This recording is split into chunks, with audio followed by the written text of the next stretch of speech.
So now it's 10:30 and welcome to the second session of the Privacy Past and Present workshop.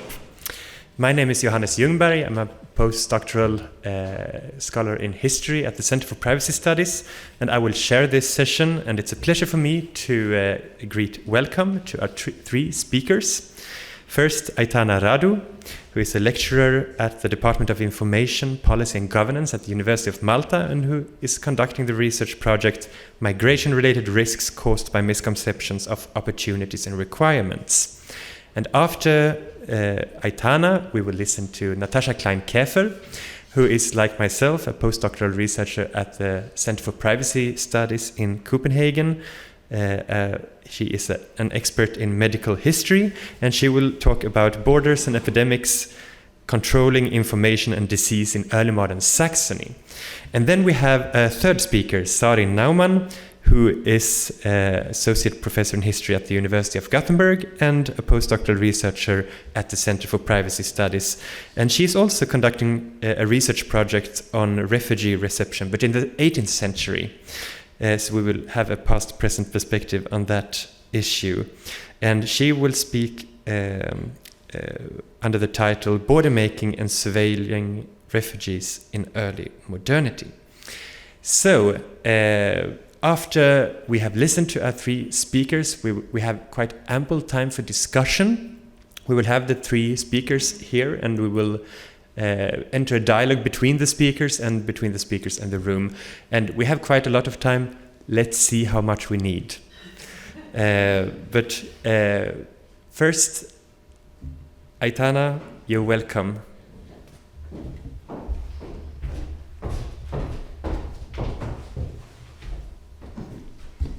Good morning, everyone.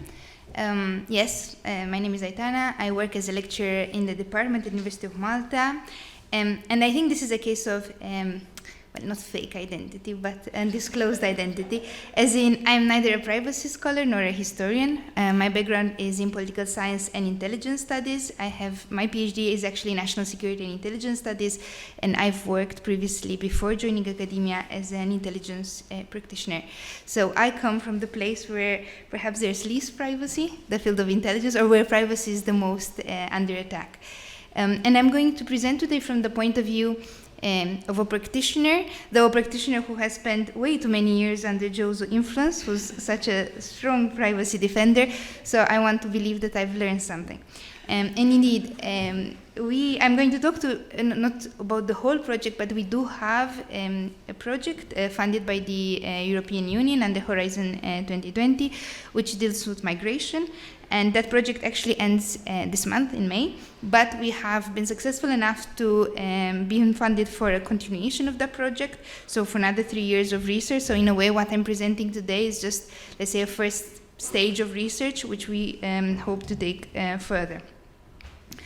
And the title of the presentation it's also very much in the lines of what I'm going to speak to. So on one hand, I will present what can be done from a security point of view. So what can be done and is done and potentially could be done further in the future. And in the field of migration, especially in the field of analysis of open source information. And then we can discuss what should be done. If we look at safeguards, if we look at ethical concerns and other such questions. So it's a bit of the could and the should. And the initial request that came from the European Commission, under which our project was funded, I think is very important to start a debate. They wanted research on how to identify security threats from the analysis of migrants' perceptions of Europe. And this is, well, I think the topic itself can be very controversial, because you're saying how can you detect threats from perception? And I think the most important question is, for what purpose are you doing this threat identification from perception? And there are three questions that I hope to just guide the presentation today. One, and of course, using open source information. So the first question is, are open source information the right source of information if we want to understand migrants' attitudes towards Europe and to identify threats? And to what extent does understanding their perceptions influences behavior? And I will speak a bit more about why this is important. And then what, if any, areas in border security should employ such a method, and in what circumstances, and perhaps with what safeguards. So first and foremost, there's the question of open source information in migration. This has been a long-standing desire by security practitioners to better harness the power of open source information, and specifically of social media. And in the field of migration, this is particularly important for various reasons. It is possible today, technically, and from a security perspective, to deduct much more information from what people post on social media than what they intentionally want to do. So by integrating such information, by collecting it systematically in large quantities, we obviously can deduct much more about a person's behavior and plans and actions than what they intentionally shared or made public with their network. So this is one important point.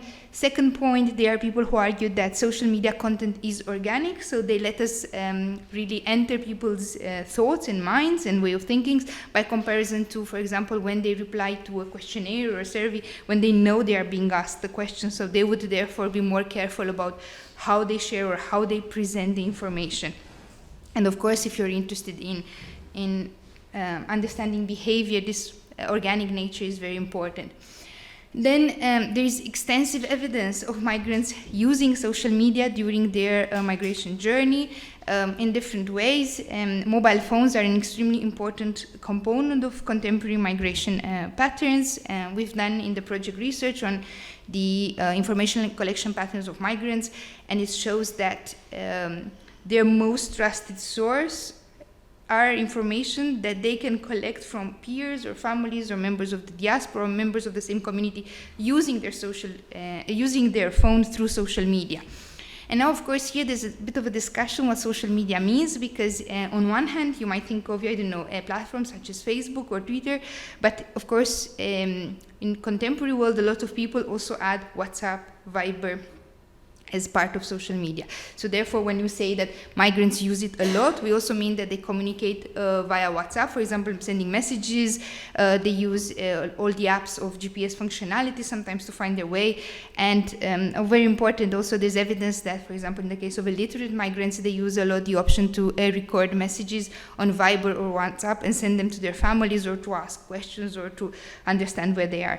So there is indeed grounds to believe that by exploring and analyzing this content, we might know more about the migration phenomena.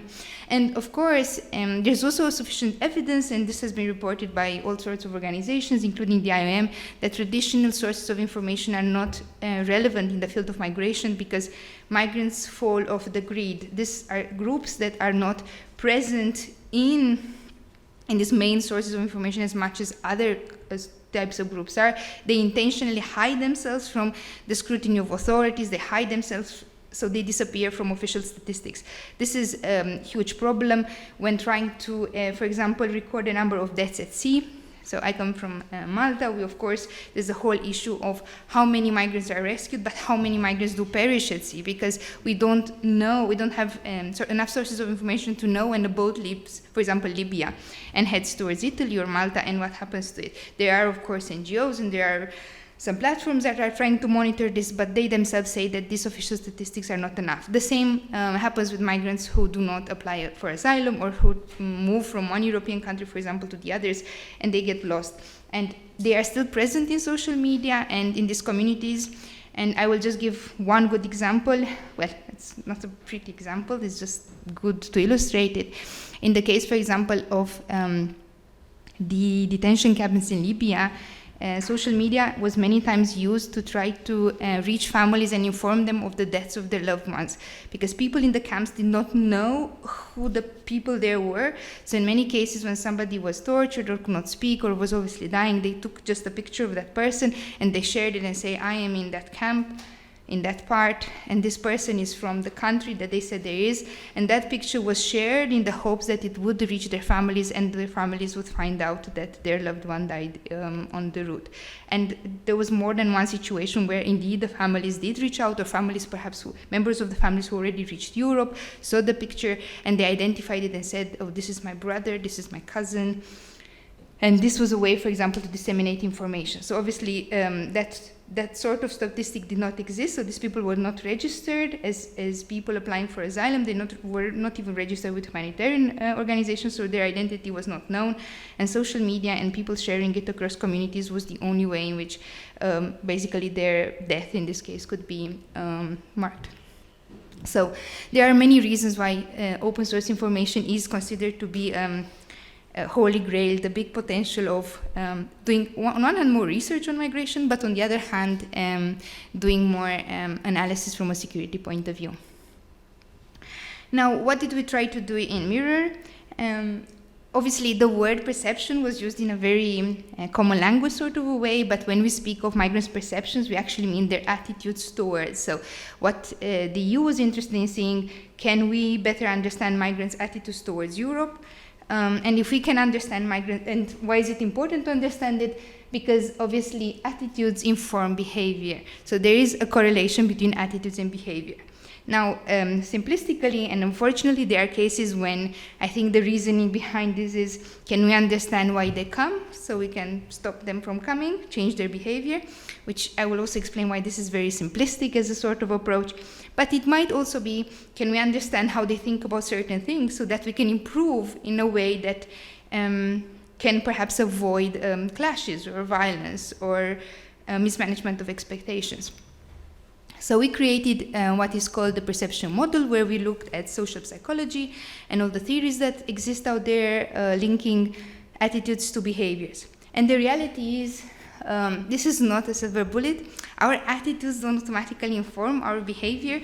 The fact that we strongly we strongly support a certain party does not mean we will go out to vote. This is the most typical example. We all know that perhaps we are strong supporters of sports, but that doesn't mean we feel like going out running in the morning because we also don't feel like doing it. So this being said, there is a link. There are circumstances in which, in certain frameworks, and we used one of the most successful ones, you can, by gaining insights on the attitudes and the social norms and what is called the perceived behavior control, which I will immediately explain, you can have an insight of the type of behavior you might expect. It doesn't mean that the behavior will occur, but you do have more insight than you had before. So you do, you might understand why somebody behaves in a certain way, or you can prepare for it. So what are the different? So this is based on Eisen's model from 1991. It is, as I said, one of the more successful theories. Is called the theory of planned behavior. It has been applied very recently, actually, in the context of COVID-19 with a lot more success than in other cases with the wearing of masks. So why did some countries were so successful in convincing their population to wear masks and other countries were not? And it had to do with various things, but it also had to do with these things. So individual attitudes towards mask wearing, towards health officials, towards health practices, but also social norms. Do as a community, are you accustomed to comply to authorities? Do you put the well-being of others in front of yourselves? And I can give an example of how this works, because this was very much illustrated, for example, in Malta, which is also a small country. In Malta, we had a very strong support for mask wearing and also a very strong drive towards vaccination. Malta has a percentage of over 95% of the population vaccinated, and over 80% among 12-plus-year-olds, which was a group that in other countries you still so, for example, the elderly get vaccinated but the parents, for example, refuse to vaccinate their teenagers. And the reason was that there is a very strong, among others, there's a very strong community feeling, which goes into the subjective norms, the community norms, that family is important, protecting the elderly is important, protecting the others is more important than yourself. There's also a very strong belief in health, in doctors, in the advice of doctors, people. There's very little alternative medicine, for example. People go to GPs, they respect the GPs, they consider them to be respected members of the community. So when the health inspector came and shared her what should be, the rules in terms of mask wearing, people were happy to do it. They donated masks, they wore them, they sewn them in the house. So it was a good example of how studying those norms might explain the behavior inside the community. Now, how is this linked to identifying threats? It is clear that the risky behavior is the threat. So in this case, for example, a migrant who destroys his identification documents, who lies about his identity, who runs from a camp, who reacts violently towards a border guard, could all be the types of risky behavior that one can imagine that the state wants to prevent. And by collecting information on the other three elements is the way we would try to get insight on the behavior. Now, this is the model incomplete. The behavioral beliefs are what I think about the certain behavior. Is it positive or not? Will it benefit me or not? So if I think, for example, that by voting I can make a change in society, it's more probable that I'll vote. Normative beliefs, this is what the community believes. Doesn't mean, it doesn't need to be the country, it can be your community. So your ethnic group, your religious group, the small place you come from, your family, but it's what you think the others believe. And here there's obviously the first the first error, let's say. It's what I think the others believe, not what the others actually believe, because you're never going to do a survey and find out what your community believes. It's how you perceive their beliefs to be, which already raises some issues, because I might perceive them wrongly, and there's actually research that in many cases you over or underestimate the beliefs of certain things. And then you have the control beliefs. How difficult or easy is it for me to carry out that behavior? If I perceive it to be too difficult, even if I believe in it, for example, this is the problem when elections happen during cases of bad weather. If I believe that it is too difficult for me to go, and it's, for example, if the election where I need to vote is far away from my house, I need to go out, go in the weather, take a car. That obviously I might perceive as being quite difficult, or I don't understand how the process works, it requires some sort of complicated process, then it's a question of negative control belief. If I think it is super easy to do it, most of the times it is positive. Now, it's important to note that there are two differences. It's perceived control belief is exactly how I perceive it, but then this framework has been adapted to actual control, which is the actual control I have over the situation, because I might think that something is easy or difficult, but the reality can be opposite. So that's, let's say, a second point of uncertainty, where if we were to analyze this, we need to be really careful. Now, you see here, and of course the model doesn't take into consideration background factors like individual. We all know we are different because of age, education, gender, values, intelligence, moods, emotions. So there are a whole list of things that it does not take into consideration. Now, it might seem that, okay, with all this left out, how does it work? It does in certain cases. There are instances when indeed you can see how these beliefs lead to a formulation of intention. And once intention is formulated, then the likelihood of the individual actually carrying out the action, if they have the opportunity and there are no external factors blocking it, is quite high. And it says there, this can be collected. This refers to open source. So what can you actually collect from this? You might say from open source information. Beliefs can be collected, because I might share those beliefs. I might say, I'm a strong believer in voting, or I think that, I don't know, people should wear masks. Intention can be collected because it has verbal cues. When we express an intention verbally, it's always with a verb defining intention. So you might say, I am going to go out to have lunch. It's intention expressed, it is clear, so you can actually use technology to detect it. So on these 2 points, it's sufficient information, let's say, can be collected from some sources. Behavior, you have evidence of that behavior occurring, but that is about what you can collect from that point of view. So what is the purpose of doing this? As I explained, to anticipate undesirable behavior. This is the dream of pre-crime, preventing crime before it happens. So the idea is, can we learn enough about what behavior can occur so we prevent it from the beginning? And I will say that in my last slide, but I can say here, no. The answer is no. Pre-crime is not here with us. It actually raises some significant issues. Can we use this in a certain case to improve? Yes, and I will share some of the areas where actually it can be used for the improvement of various procedures. And of course, the aim is to translate into propensity, and it would translate into indicator of threat. So as we see some beliefs rise, and this is very much applicable also for the area of fake news. If we see some wrong beliefs rising about something, we can try to understand using this model what would be the sort of behaviors that will occur. Because there is a link between the two. We've seen it certainly with COVID. I'm sure in your countries as well, you've seen how the rise of fake news regarding the fact that the virus does not exist, or it's not that dangerous, or you can catch it in a way or the other.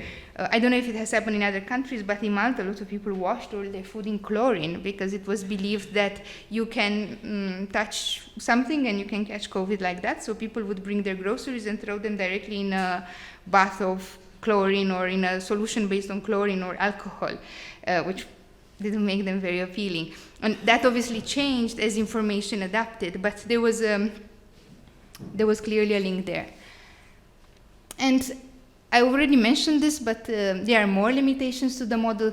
As I said, correlations can be stronger or weaker.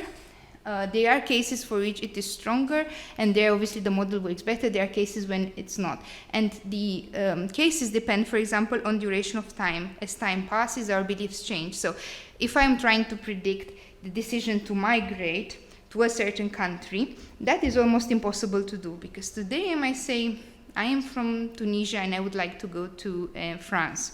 But then as I embark on a migration, and this is actually from Tunisia, which is in North Africa, but if I take another example from West Africa or Sub-Saharan Africa, is even worse, because as I embark on the migration journey and I have different experience and I experience violence from authorities, the smugglers, my opinion can change. I might have in the meantime family members who successfully migrated to another country than what I intentionally wanted, or I hear that the government there is making asylum procedure more difficult, or the borders are closing. So as beliefs change, my behavior will change.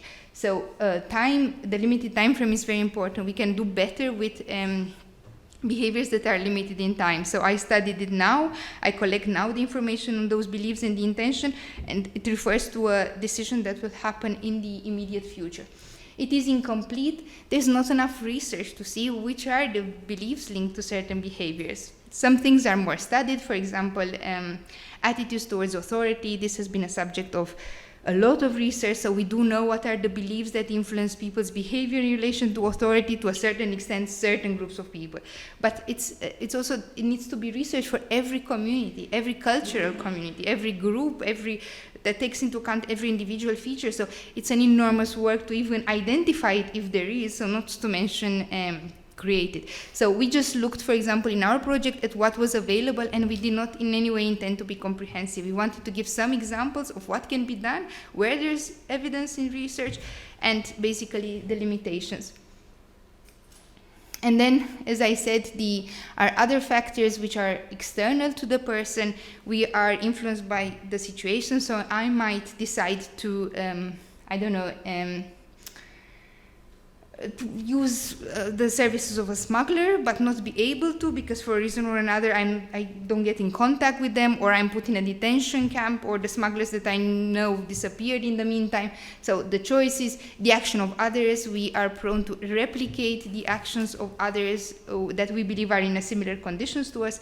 This has happened a lot in the field of migration. Migrants spending a lot of time together changed the way they behaved in order to mimic some of their colleagues, especially in closed communities like detention camps. That happens quite a lot. Adherence to social norms.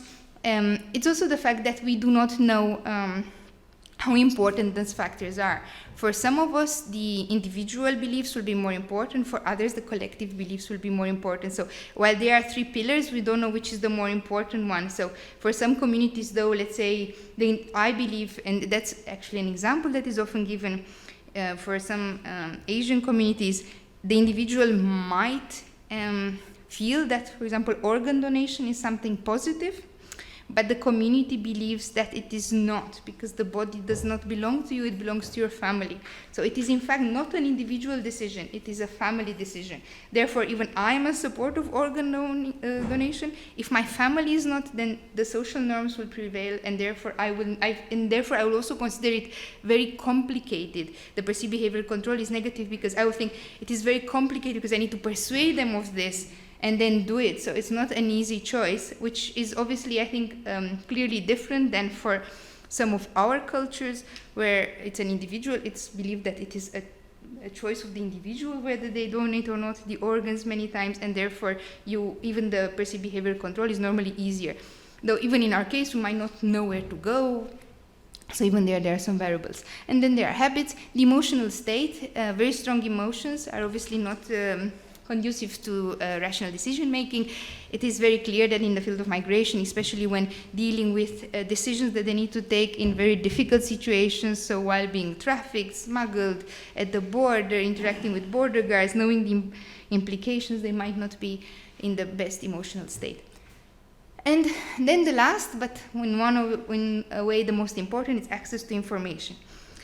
This sort of information, the volume of information required for this model to work, collected from a single individual, is enormous. We would have to understand their beliefs about a wide variety of things in order to predict even the simplest of behavior, which means that when we go back to the issue of open source, we would have to have access to their whole private communication. So this is in conversations on a long term with families and friends and trusted ones, where they share all these things in order for us to be able to say accurately, yes, this is what they believe, and therefore most probably this is what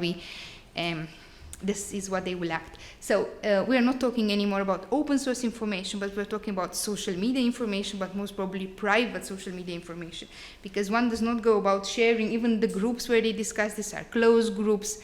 This is not open content, and we would also require them in size and in terms of a systematic collection. And validation, that was the last point. We will need to validate this over time. So see how member after member, or for example, the same small community, the same cultural community behaves in a certain way in a certain circumstance.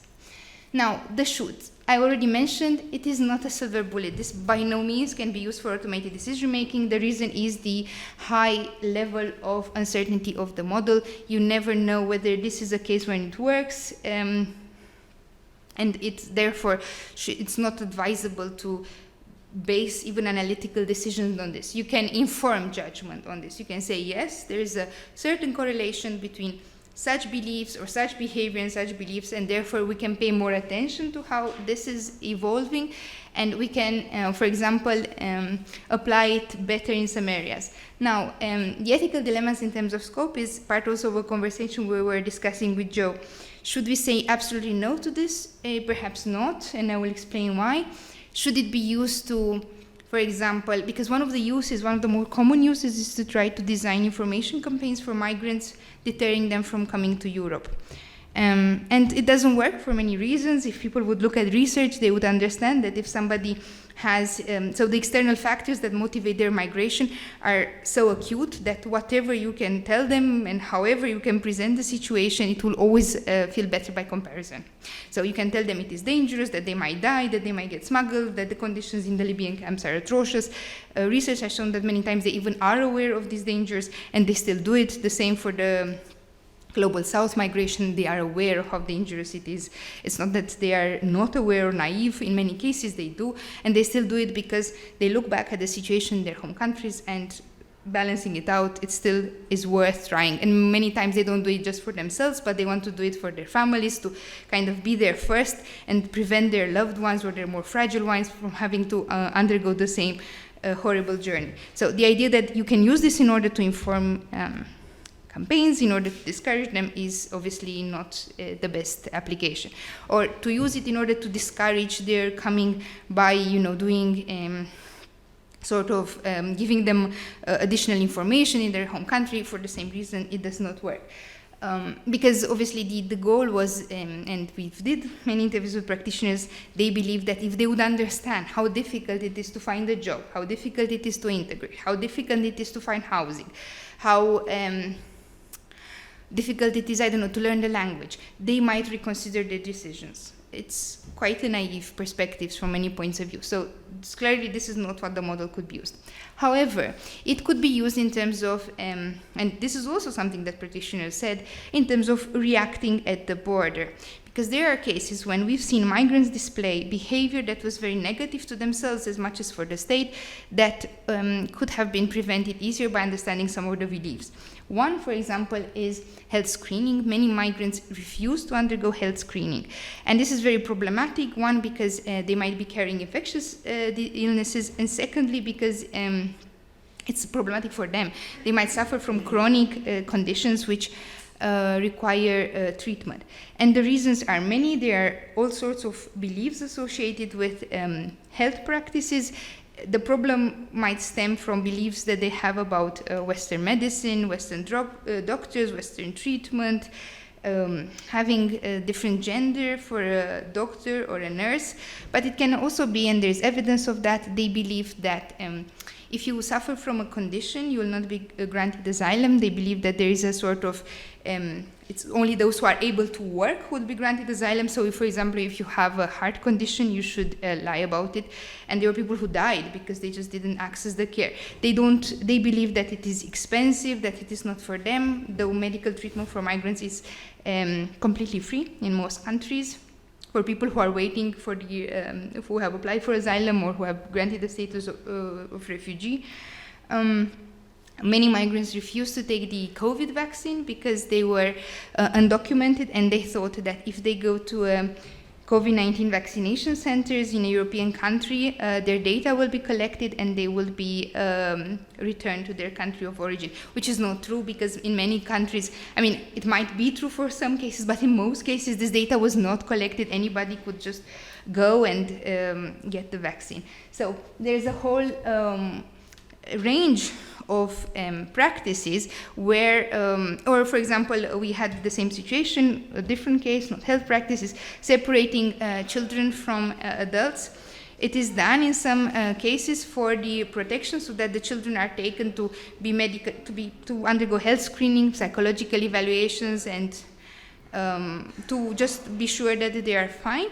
But parents believe that they are being separated, so that they are for the wrong reasons. They thought that their children will be taken away from them and perhaps taken to Europe, and they will be left there and perhaps taken back to their countries. So there are cases in which understanding a bit the sort, and obviously they reacted violently.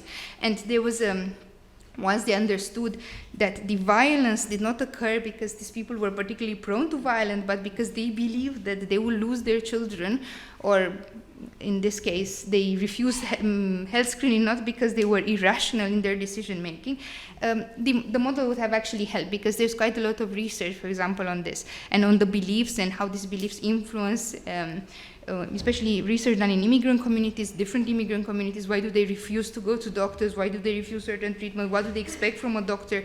And all of this we're still seeing very much with the migrants, that there is not enough knowledge of this, and therefore there are significant problems and uptake, for example, of health services.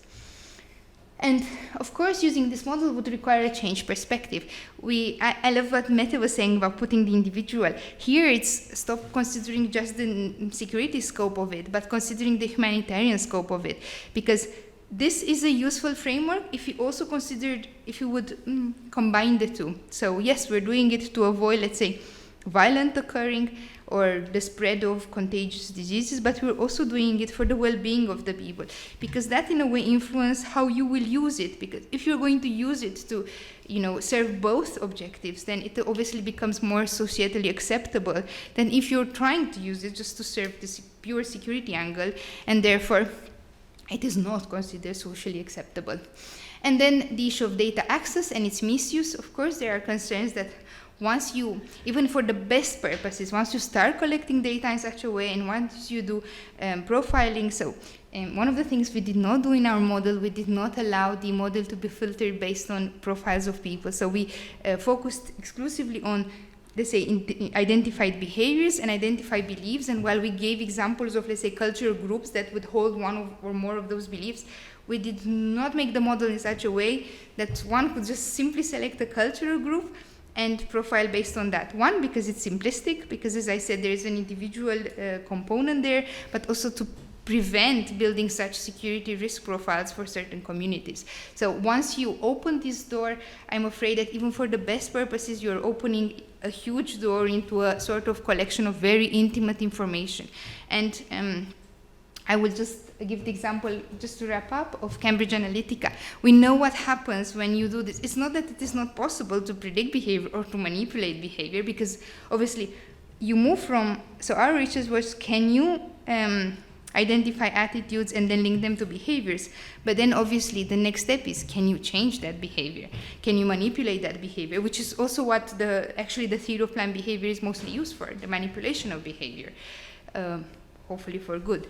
So it is a huge door to be opened, which is why I put it under should. Should we even go there? Is the benefit that we get out of improved practices enough for us to justify the potential cost that will create? I don't think we know yet, because we're not there yet with such a system in plan. But we do see that there's much more desire for this. So it's not only that the EU is funding this, but it's funding this. So the project actually developed a tool. The tool is not fully automatic. The tool just provides the perception model as a guide. But obviously there is effort to bring more and more automation to this and make it as a sort of filtering tool at the border. So we need to, and Joe's research group, which was different than my research group, which dealt with the pure security angle, did a lot of work, for example, on the safeguards that one could put in place so that the tool respects human rights and it is also societally acceptable. And we had quite a very strong privacy component, as you can imagine. That is all from my side. Thank you.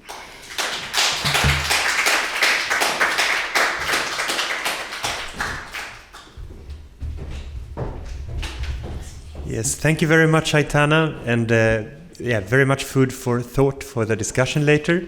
Now we'll welcome Natasha Klein-Käfer, and there was actually lots of bridges to your presentation here. I think we got to know about the COVID situation and how that affected, and also health care and body screening. So we have some links here. We will follow up, I think. The floor is yours.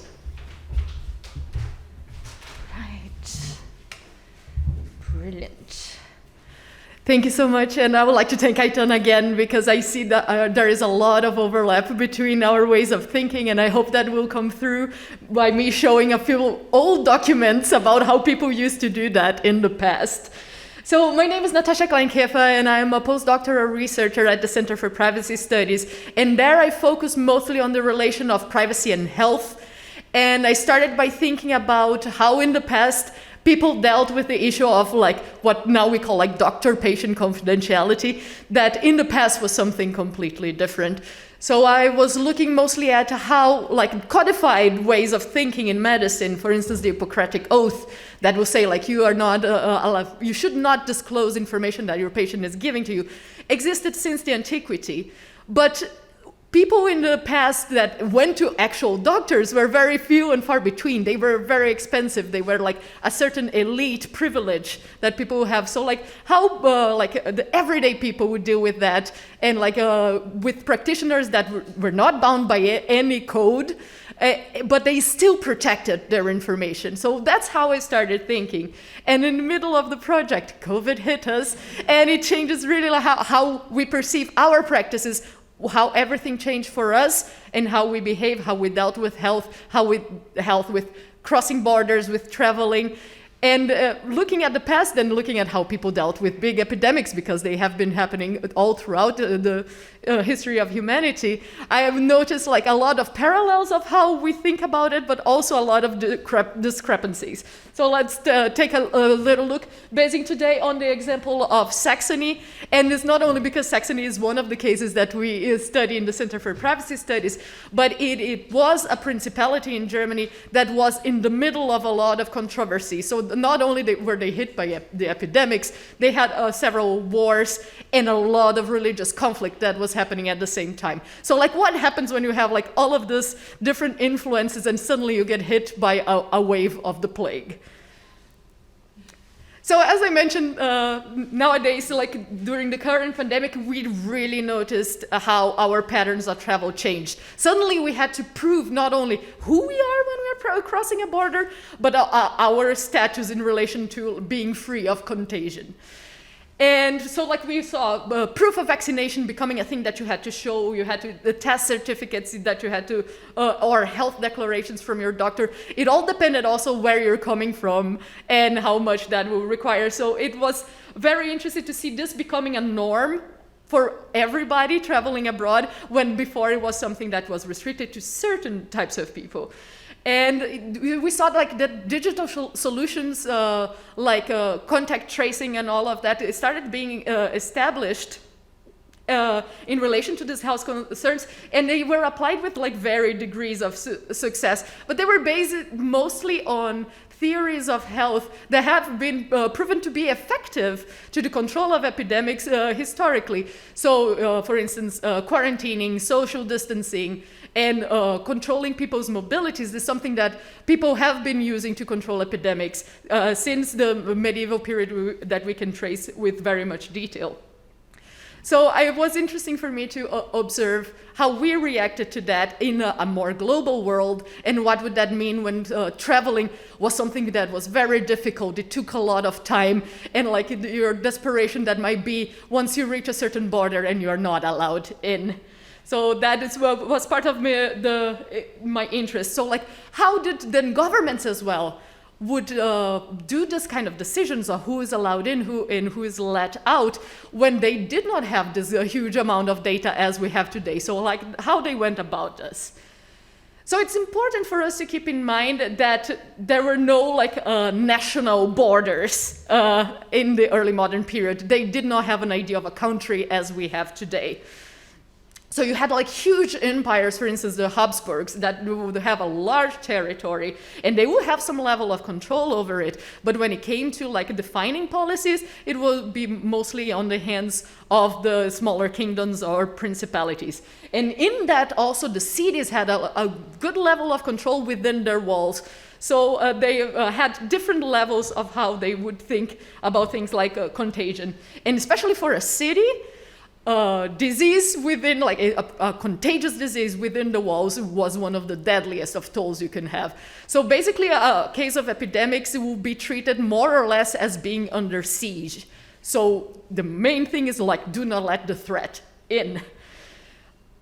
However, not letting anybody in is also not an option for an early modern city, because they're depending on a modicum of a movement of peoples and goods so that they are able to survive. They are not self-sustainable, and they are very concentrated populace, so like people needed to move. So what they needed to do was like to decide who would be let in and who would be let out of their domains. And to guide this kind of decision making, especially in 16th century German principalities, they will publish ordinances.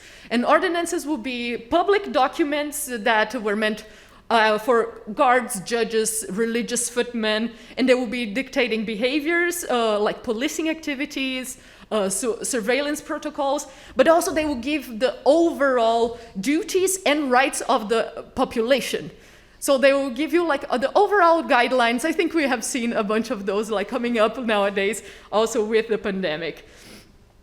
So in the case of Saxony, there is this huge moment of like an increase of ordinances that happened in 1547, that when they had a political conflict that changed which bloodline was in charge of the territory. So you had a new elector, you had Elector Moritz, and he decided to issue new ordinances. He needed to show a new way of governing. So like a lot of new ordinances, how you should get married, how the pastors should act.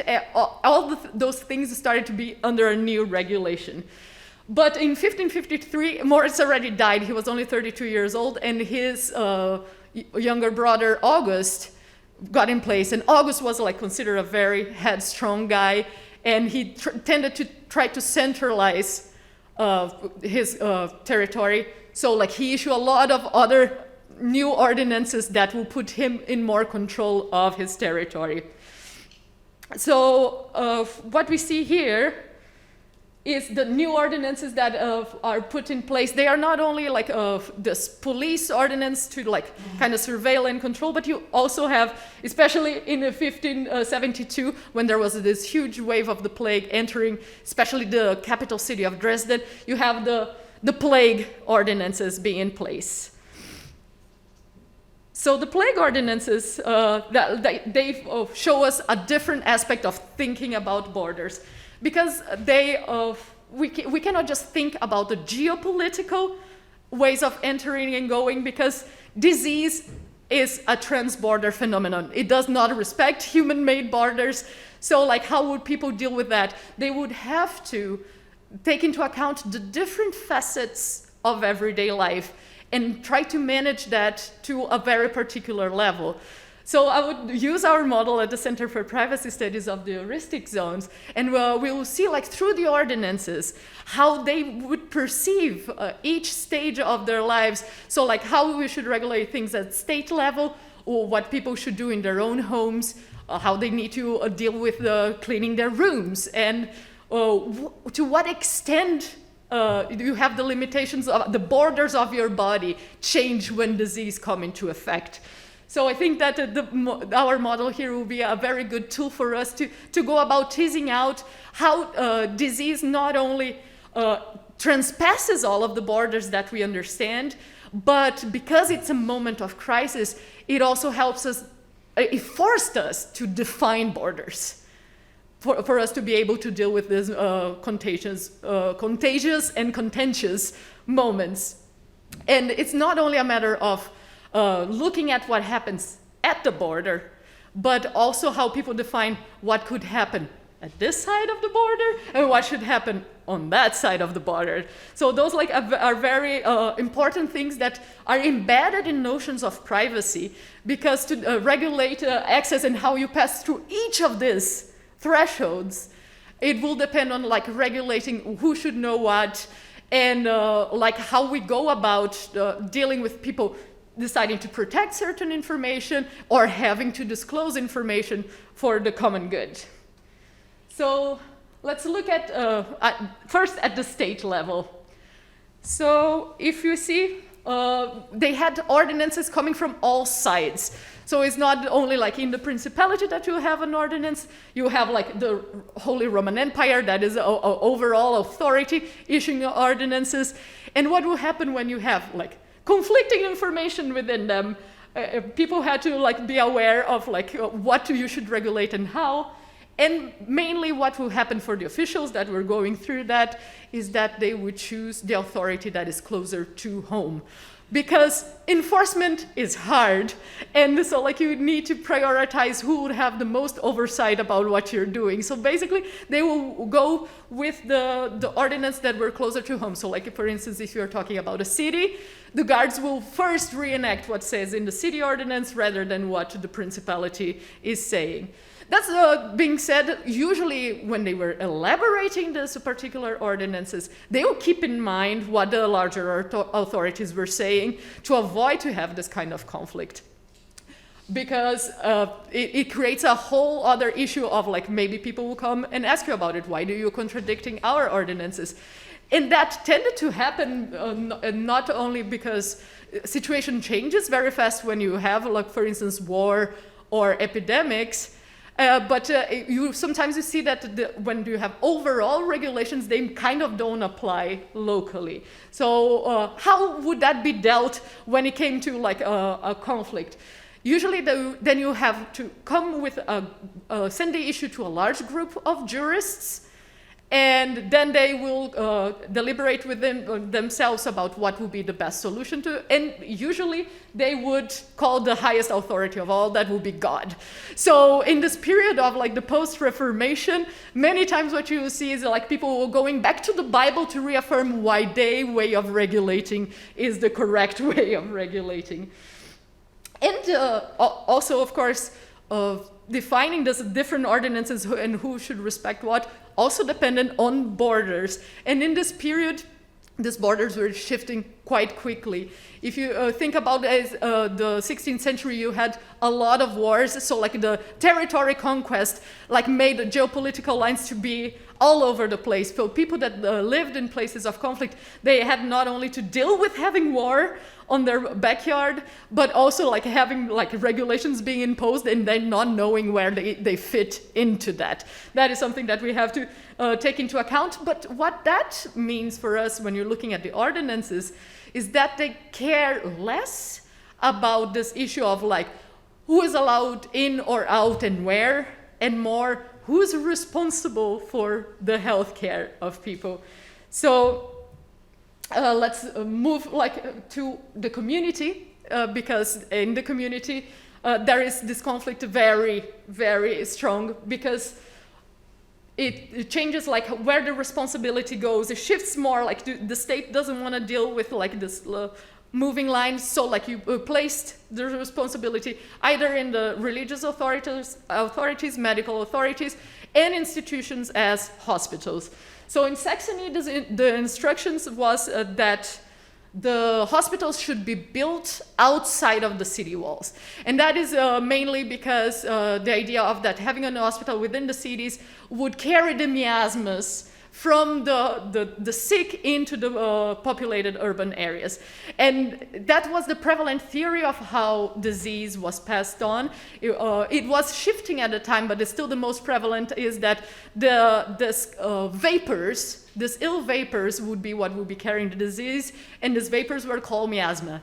And they were associated a lot with foul smells.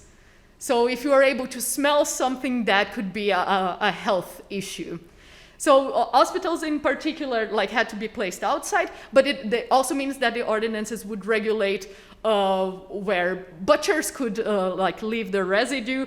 They would not allow pigs into the city, and also they would like regulate in the very intimate life of people, like where you should take your chamber pot, when, and how you should dispose of it. So it means that you have to regulate a lot more in order to prevent the miasma from spreading. And because Dresden was also at the River Elbe, it means that you have to control ships a lot. It's not only a matter of you looking at the people that are coming in and out, you also have to check what cargo is coming in and out, because it can, with the foul smells, carry miasma into the city. And how then... because the hospitals were on the outside, that also meant that you have to have a screening of people when they are arriving to enter the city. Because if you are deemed healthy and able, you are allowed in. If you are deemed to be a risk of contagion, you are sent to the hospital facility that is on the outside. So there are different ways they are doing that. In Saxony, I never found in the ordinances a question for health passes. Health passes, like, it feels so new for us today because we're only dealing with them now during the pandemic. But they were a thing in the early modern period, and sometimes you have to show proof that you are free of contagions when you are entering a certain city. In Saxony, that is not the case. Mainly what they wanted to know is, like, where are you coming from? What is the status of the plague in that place? And who we were traveling with. So that was the way that they could more or less trace contagion by talking to people. And then you have the whole issue of identity. So, like, how do you establish identity? People who have traveling passes to show who they are, but people who have interviews, and the ordinances actually make explicit how you should who kind of people you should be suspicious of. A good example is that they say if a person is pointing too many fingers at others, that's the person you need to look at, because they are probably trying to divert your attention for what they are doing. So they have these weird protocols of establishing who they should dig deeper into when they are coming into the city.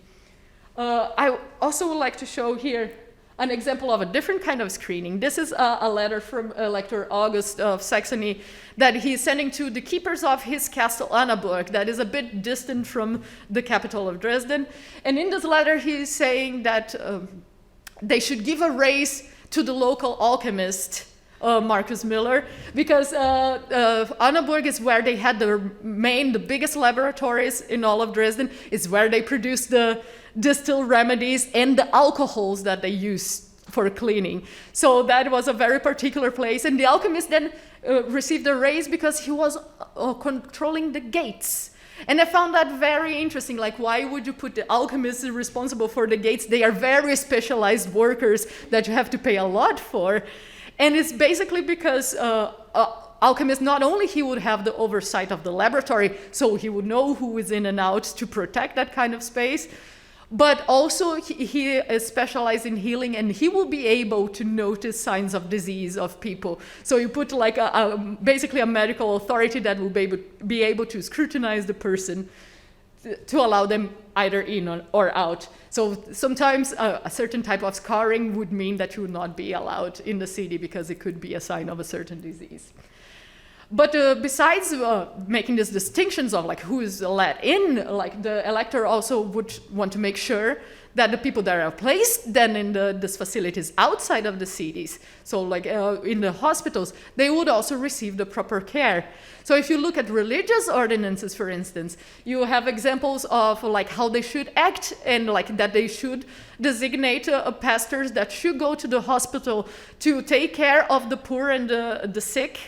Because especially regarding the sacraments, because if you're sick, you might die, and if you don't receive your proper sacraments, that is terrible. As a Christian princess, that is very much in the forefront of like how you're treating people, is that you're giving them all of the proper treatment as Christian folk.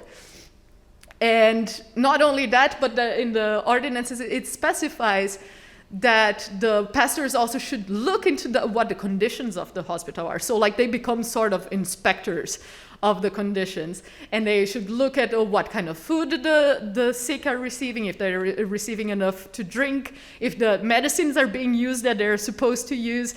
And that is the kind of material that then the pastors will bring to the consistoriums, that are where the political and administrative decisions would be made. So they, at the same time that they take care of the souls, they take care of like what the institution is doing in the name of the state. Oh, yeah, sorry. There is also, in terms of the community, they needed to control festivities. So, but especially when it's related to dances, and differently from Contagion today, the dances, like that, they said it's not so much because of close proximity, is that people needed to avoid sweating, because sweating will make you more propense to, like, more vulnerable to the miasmas. And then we can move on to the home. If you think about miasmas as this vapor that is coming through the air, so what you need to take care in your home is that you need to air your house. They have like very distinct like ordinances saying like how many times you need to open your windows and let fresh air in. And that makes that borders of the houses way more porous, if you think about it. Because not only by having the open windows, you can hear what is happening inside of each of the houses, but also because they associate miasmas with foul smells. If you have any bad smell in your house and it is entering into your neighbor's house, you are endangering their health. So it's something that people became very aware of, like how houses became very porous when you have an epidemic. Even though the ordinances make them even more porous in a certain way. But not only that, they also like would then, because the radius of the house becomes much bigger, the ordinances will force people to take care not only of like what is within their walls, but also like what is right outside of their front door, and also the streets is part of their responsibility. So for instance, if you were caught cleaning your chamber pot in the streets in a time of high circulation, the city will come and fine you, because you have to pay this big fee for them to come with alcohol, with the spirits, and clean the streets for you. So that meant also that neighbors would have to keep an eye out for each other, because having a clean chamber pot like in front of the street where you live might mean that you will be fined. So these ordinances, they operate a lot into this kind of self-surveillance of the neighborhoods. Yes.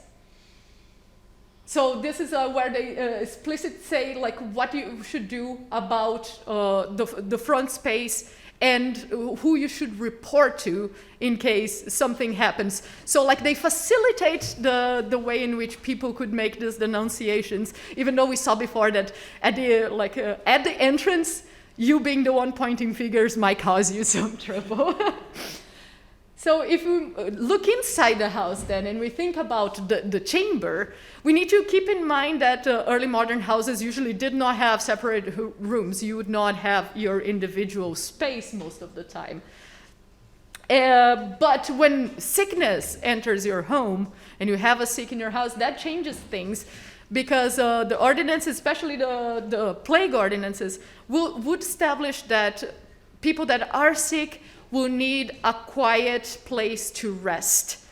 They associate the lack of sleep with like an aggravation of the plague, so like keeping quiet for the sick is very important. They also determined that this room where you can keep the person separated for him to have some peace and quiet should be the coldest room in the house, again, because sweating is a big problem for them. So they put all of these specifications of where the person could sleep, but at the same time they say that isolation is not a good solution. They are actually, this particular ordinance is against the idea of lockdowns. They say you should not lock either the house or the city. They say that the problem with locking the city down in the case of epidemics is that people, again, they need fresh air. Cities are smelly. And so like for people that are sick, they need the fresh air to clear the miasmas that they are absorbing. So they need to have a certain come and go to go outside of the city to the fields, get some fresh air so that they can recuperate. And they also say, like, if you lock down a house where people are sick and you don't let them out, you put the whole neighborhood in alert, and that is counterproductive then to, like, you have this kind of self-surveilling controls in place, because then people, force themselves into like being scared of what I say, I will be locked in as well. So that is also, they are aware, and they say that's not the best response for you to have. And of course, the body is the thing that is most control in a case of epidemics. So like if you look at the plague ordinances, you have some public authority, like guidelines of like what they should do, but many of the pages are dedicated to what the actual people should do, like in regards to their own body. So like you have what is called the plague regimens, that is like what you should eat, what you should drink, how you should dress, what kind of work you should avoid, because it might cause sweating. And then like they will say, like if you're used to a hard labor, then it's a bit lax for you. But all of these things then become very much under control to avoid the propensity of you being sick. So like it's part of the prevention side, and it's put very much on the hands of the population. So you have this like ordinance being printed in very cheap books. They will be like chapbooks that will be distributed, but most of the population could not read. So you had to count on somebody that will read for them and give them some guidelines. Usually those will also be pastors that will give some explanation during their sermons of like how you go about, especially because bodies like would be inspected, because the extent of your body would be more or less regarding how to the extent in which it would affect the senses of the next person. So if you think about the smell of the person carrying the miasma, this is like if you think about the 2 meters of social distancing, that would change increasingly, because the borders of the body will be extended much further depending on the smell. But also like boils should be kept out of sight. The moans of pain of people should be kept out of the ears. Those are all like things that the people keep in mind, that the border of the body would actually extend much further during an episode of the plague.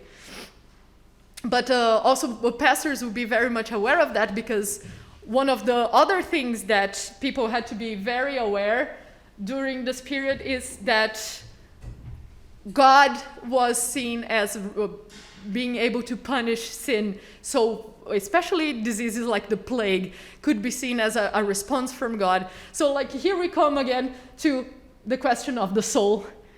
And you can see that very first page of like the plague ordinance. The first advice when it comes to the preservation of health is to keep a very Christian life.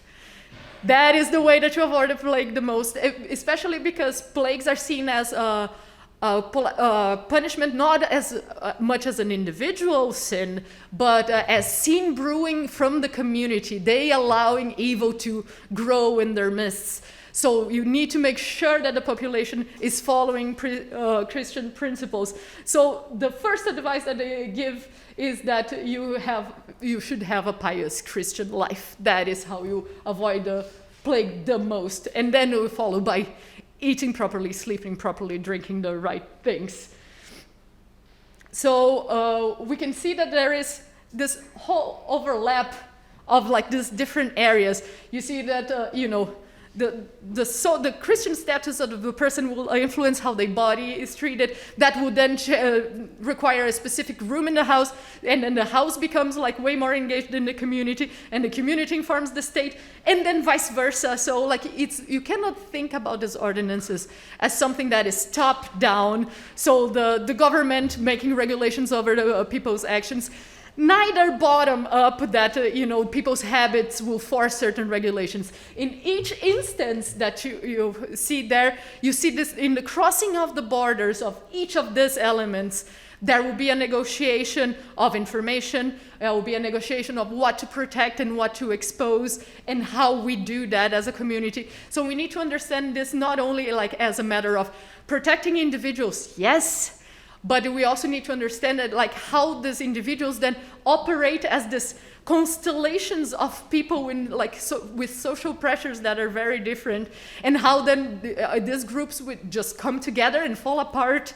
It's a very, in the making, a practical thing that is happening. So that's why I think that if you take privacy into account, looking back helps us move forward, because we can see what people wanted to protect from the longest time, what authorities wanted to control and why, and that we can look at the challenges that we face today and understand that it has been complicated since forever, so we can learn a little bit from what we have done in the past. So thank you very much.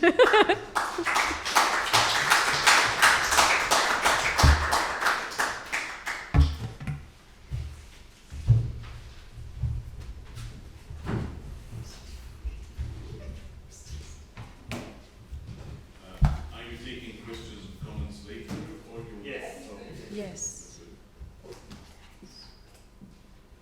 Okay. Let's see here. Perhaps. There we are. Perfect. Thank you. Hi, everyone. My name is Sari Naumann, and I'm an associate professor at the University of Gothenburg and a postdoctoral scholar at the Center for Privacy Studies, University of Copenhagen. Very glad to be here today, and I'll try to tie my presentation to what Aitana and Natasha has already talked about. I come from a sort of different angle into privacy studies.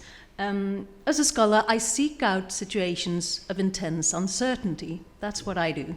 I look for uncertainty, the kind of uncertainty that prompts people to react, either by building trust, or try to impose control, or creating security.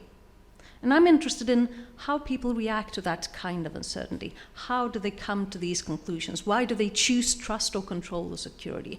Why do they do that? So I try to look for the answers first. Look for what are they actually trying to do here? They aren't trying to impose control. Okay, then what is the problem? What are they trying to control? Why are they trying to control that and not this, for example, that I would have thought was a bigger issue? So that's how I come into history, and also how I come into privacy, which I feel like I've been circulating kind of for my entire career so far, by simply trying to understand such concepts as trust and security and identity, which comes into it as well. And I'll talk to you today about border making and surveilling refugees in early modernity. I will do so by taking the case study of the Swedish Empire during the early 18th century. And this is, for me, a new project. But I will start by quoting one of the refugees I'm studying. I take these what I'm going to say, the quotes I'm going to say now from a petition by Annika Johansdotter Falk, written around 1719. A petition is like a plea for help directed towards an authority who is in a power to impose certain, to actually help this person. So Annika Johansdotter, she was living as a refugee in Stockholm, Sweden, and she had been living there for a few years before writing this. She arrived in Sweden from Ingria, which is situated around the Baltic coast, where she had fled during the early years of the Great Northern War. The Great Northern War was a big war taking place in the Northern Europe around 1700 to 1720, basically. And according to Annika's petition, she was captured in a flight, and she was pitiably impaired by the tyrannical enemy, the Russians. She was a poor servant girl, and she was born unfinished, she wrote, and now she had to rely on gentle and Christian people for help, and yet even they turned her away. She was now pleading to the Queen of Sweden as a last resort, so this is what she was doing. And she presented this plea in this manner. I hear nothing else from people than angry and evil words, from which my heart may often break into pieces, and this over things I cannot amend, so help me God, that I am miserable, poor, and a refugee. I'm conducting this study within a project called Great Humanitarian Power, the local reception of refugees in Sweden, 1700 to 1730, which is funded by the Swedish Research Council for 2023 to 2025. So you see I'm a bit jumping ahead here. I haven't actually started the project, so I will be presenting to you some very, very preliminary conclusions, and I would love however you can help me in thinking about these matters.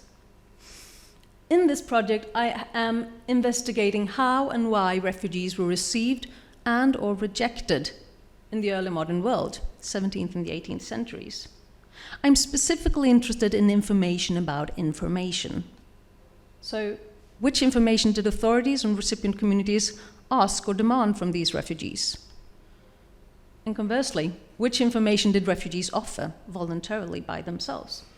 And these questions, they lead to a lot of minor questions. Just some of them are, well, who specifically asked the refugees for this information? Who in every particular situation is the person asking? And who was offered that information? Did those persons differ in any way? How were such questions answered by the refugees? In which manner? How? Were they humble, or were they assertive in answering them? And how was information about refugees then transferred to authorities and recipient communities? Who took charge of that information transfer, and who could influence it? Who used it? Who needed it, right? So what part does information flows play in the decision on our reception and rejection of refugees? That's what I'm interested in. But in order for you to understand what it is I'm doing, I think I first need to present some facts about the 18th century world, which is where I situate myself now then. Today we live in an information society, obviously, where Googling each other, it's standard practice, and it's almost negligent not to do so when, for example, hiring a person or going on a first date. You should Google them, right? That's what we do. And we have institutionalized today, information society, we have institutionalized the use of passports. We have a documentation society, so we have a lot of documents to determine the identities of each other, but also of migrants, and perhaps specifically about migrants. And we have done so because we live in a world where the nation state is the main building block.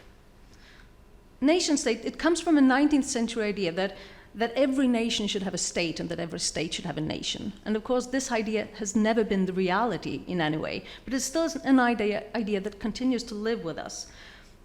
And nation states today then mean that we have a very clear idea that we have borders between our countries, and that we are supposed to protect those borders, not from everyone, but from certain someones, because certain someones carry threats, right? So that's why we have borders. But there are situations when we encounter a significant information deficit in this information society of ours. And the reception of refugees is, as Aitana has already mentioned, a specific situation, such a situation. And many times these people are perhaps not as Googleable as we would want them to be. We lack sufficient information to confirm their identity. They might try to hide their identity. Some have passports, right? For example, the Ukrainian refugees coming now, they have passports and the documentations that they need. That is not a problem for that. But others have not, and others still are suspected of carrying fake passports or trying to pose as someone they are not. So there's a question of identity here. And this is actually the kind of situation that the 17th and the 18th century authorities would very much recognize. This is what they saw as well. They lived, actually, so they would recognize this, but I would also say that they would see it as something normal, not as something that they should amend, because they lived in a constant information deficit. They knew very little about others. Passports were widely used, actually, but there are some difficulties about these, because there was not one agency that was in charge of issuing these passports, so they could look in any way. You never knew how a passport would look. And also, these passports could be transferred to others traveling with you, to your family. So they were not individual, but they could also be transferred to other people. And of course, no photos. So what did these passports actually show? Well, they had information containing that an individual called this will travel from here to there, some way around, autumn 1718. And then the person scrutinizing that passport would simply have to decide, is this the person who is mentioned in the passport or not? So it's a constant information deficit. So the prospects of identifying a fake passport or identifying perhaps a real passport carried by a con man was staggeringly low, unless the authorities in question then happened to know someone who knew someone, and then by that way going to actually identify the person in question. So there was a considerable challenge in trying to assert identity, but the 17th century had other challenges as well. And one particularly interesting for my case study is, and that is the reception and rejection of refugees, was that nation states themselves, as we know them today, they did not really exist in this period. Instead, many states in the early modern world, they were composite states. And to separate this from nation states, I'm just going to provide you with a short description of what it is. Well, composite states. After centuries of warfare, where stronger states had expanded their territories on the European continent, the European map was somewhat of a patchwork. So many states included areas where other languages were spoken, and this was considered normal practice. But not only were there different languages, there were also different laws, different customs, different cultures, different peoples. And this was not something that a state would try to amend in any way. This was normal. This was how states looked. So it's a completely different world from what we know today. And this is the very period then that refugees start to emerge in sources around the world. This is the period when the word refugee is we first come across the word refugee in our sources. We have refuge before, we have that in the Bible, for example, but the noun refugee is new to this period. It starts to surface during the 16th century, and it's particularly pertaining to religious refugees drawn out during religious wars, so it has a very ethical connotation to it as well, and this is what I'm looking at then. And then to help you a bit more before I go into my case study, what you need to know about the Swedish Empire as well. Well, first of all, Sweden was one of those composite states. It encompassed territories of Sweden, of course, and then also Finland, Karelia, Ingria, Estonia, Livonia, and Bremen-Verden, as well as territories in Pomerania. So it was across the Baltic Sea, really, and very many different languages, very different laws, depending on where you arrived. And also, during the period 1600 to 1700, that is the 100 years preceding the war, Sweden was officially at war for at least 80 years, which is like almost all the time. So war was the normal, whereas peace was the abnormal thing. Every peace was not considered lasting. You thought that another war was just around the corner. And furthermore, in 1710, the country suffered pestilence and dearth and crop failures, and was unexpectedly losing a war. So the situation for receiving refugees was not optimal, you might say, for the least. So back then to the refugees. And this is again Annika Falk's petition. For the first decade of the Great Northern War, carried on from 1700 to 1721 between Sweden and mainly Russia, but also Denmark, so we have a long feud there at the Privacy Center. Swedish troops in the beginning of this war seemed undefeatable. They had a young king, Charles XII, and he was lauded across Europe, and he won battle after battle, forcing even the great Russia to sue for peace. A peace offer that Charles XII in his youth refused. He was convinced that he could actually get a better deal if he just continued warring a bit more. And then came the Battle of Poltava in 1719. So Sweden was winning first. And growing up in Sweden, the Battle of Poltava is still talked about as the main thing, the main event that actually crushed the Swedish dreams of a great empire. This is the main event. This is when it happens, when Sweden, from a winning position, started losing. So Swedish troops suffered a devastating defeat, and all of a sudden the fortunes of war turned. During the following decade then, 1710 to 1720, Russian troops conquered first Baltic provinces and then moved north against Finland. And after seeing what happened in the Baltic, there were many people there who suffered enormous losses and alternatively agreeing to swear allegiance to Russians instead, which meant that they were beginning to start paying taxes to Russians, something very detrimental to Swedish warfare. So the king, Charles XII, he encouraged his subjects to flee to Sweden. He asked them to, and he promised that if they did so, he would protect them and he would care for them all.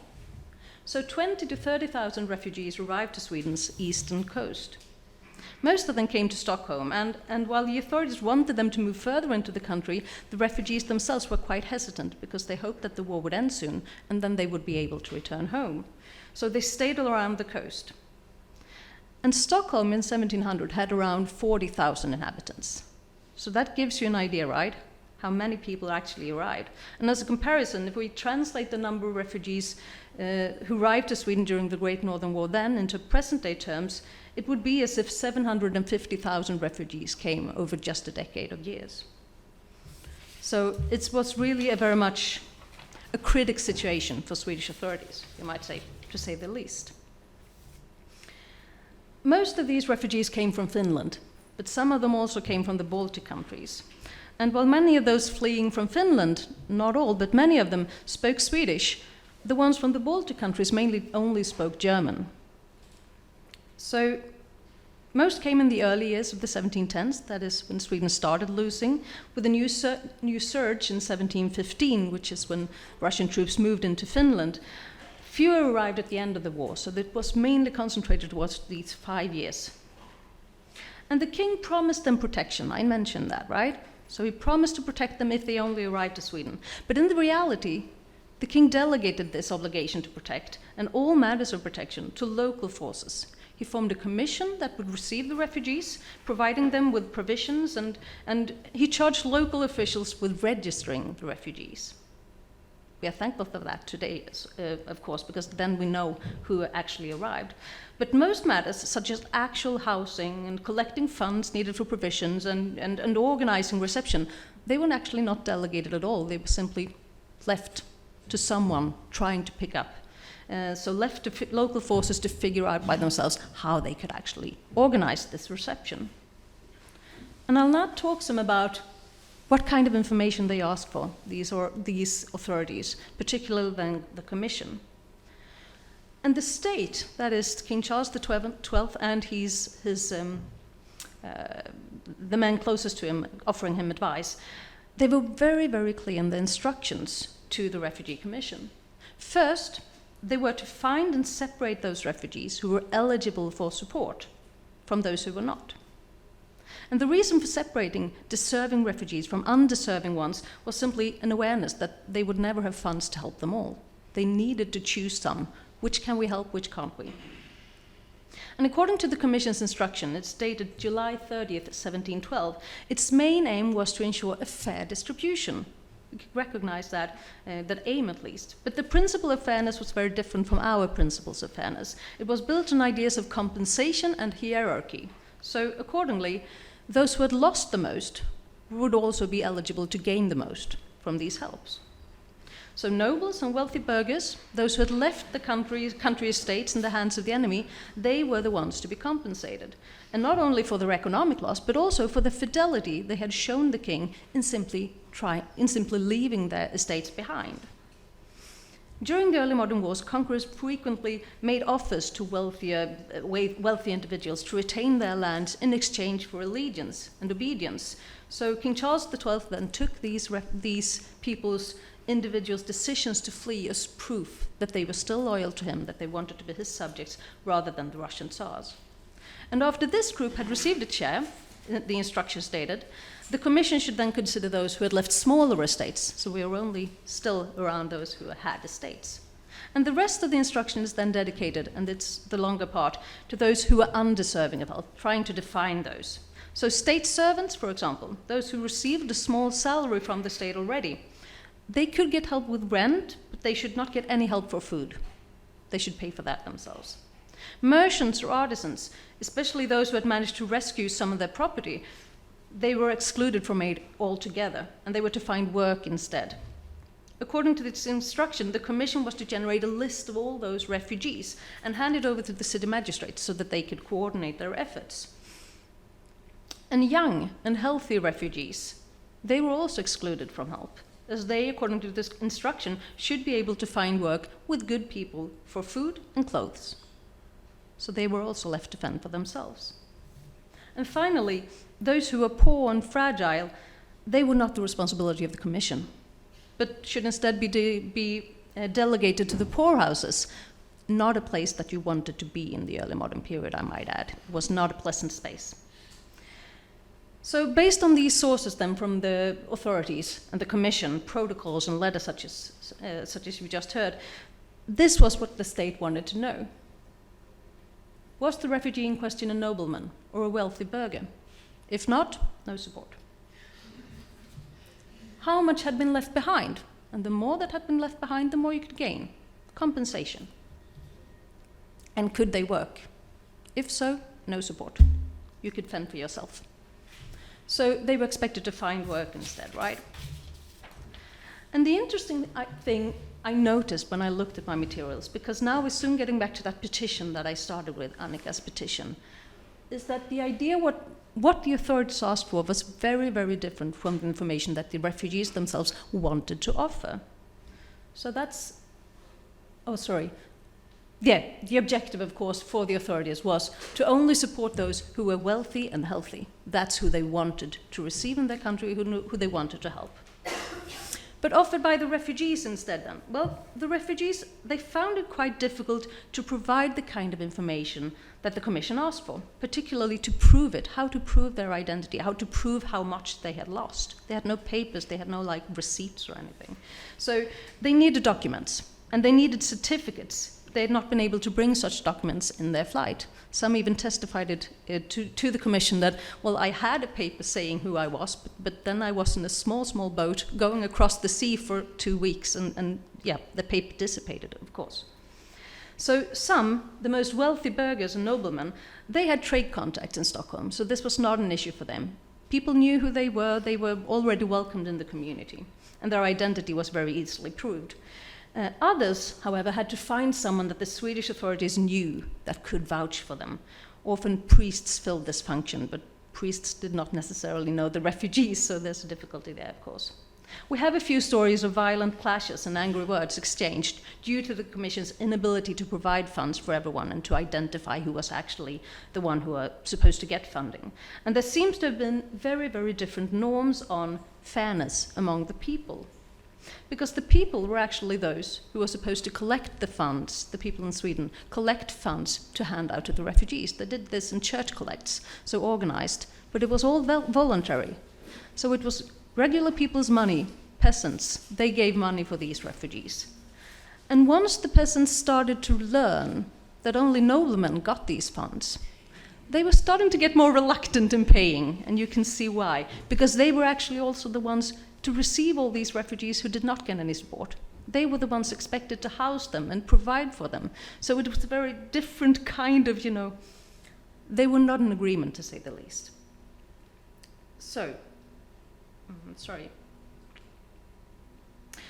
apart from these stories then, we also have the petitions. And that's my favorite material in this. These documents, the poor refugees provided page after page of their own stories, trying to persuade the authorities in some way to give them just, small amounts of money, to show them some empathy and provide them with help, even though they knew that they fell outside of the Commission's responsibility. And in doing so, in telling their stories, this is what they told. First, they wanted to tell their family circumstances. They wanted to show their marital status, were they married or not, were the husband deceased or not. Did they have children? How many? I mean, there's a difference if you have to provide for 5 children or none. Did they have siblings? Did they have parents? They gave basically a full report of their family and what had happened to them during flight and during wars. And they also told these stories of flight. They told them how they had gotten away. They told them what had happened to them during their flight. Told them where they had hidden, if they had hidden in the forests, if they had hidden in the caves, if they had been caught in their flight, what had happened to them in that case. Had they been imprisoned for some time? So they wanted to be as detailed as possible about this, giving page after page, just trying to describe their circumstances. And they focused on showing that they had nothing left. They had not left any property. They had nothing. They were completely destitute. And they also lifted their previous employments by the state. So they wanted to portray themselves as something that someone's who had actually worked for the state, even though the state then said very explicitly that they would not provide help for them if they did so. But in their minds, this indicated their loyalty to the king. They had shown him that they had worked for him their whole lives. Now he should give them something back. So it was a kind of different situation as well. And finally, they explained all the medical conditions. I was born with a foot that I cannot use, for example, so I have never been able to use my foot. I have been blind since the attack. So they tried to show just exactly how impaired they were, how difficult it would be for them to find work, how difficult it would be for them to fend for themselves. A very different image from the one that the authorities asked for. And the objective for this was demonstrate their utter need for support. They wanted to show that they had no means for themselves. So back then to the petition. It's very interesting, I think, that in Annika's petition, it's the aspect that she wanted to stress were the very aspects that the authorities explicitly meant excluded her from support and protection.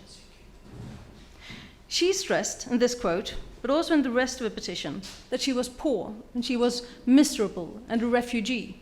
She was a poor servant girl, she was born unfinished, and she was impitiably impaired. Sorry, the first one is cut out. So she was disabled and she could not find any work. She had no assets. She neither had them here nor in her hometown, and she knew no one in Sweden. She was miserable, poor, and a refugee, all left to herself. I'm moving on to my conclusions.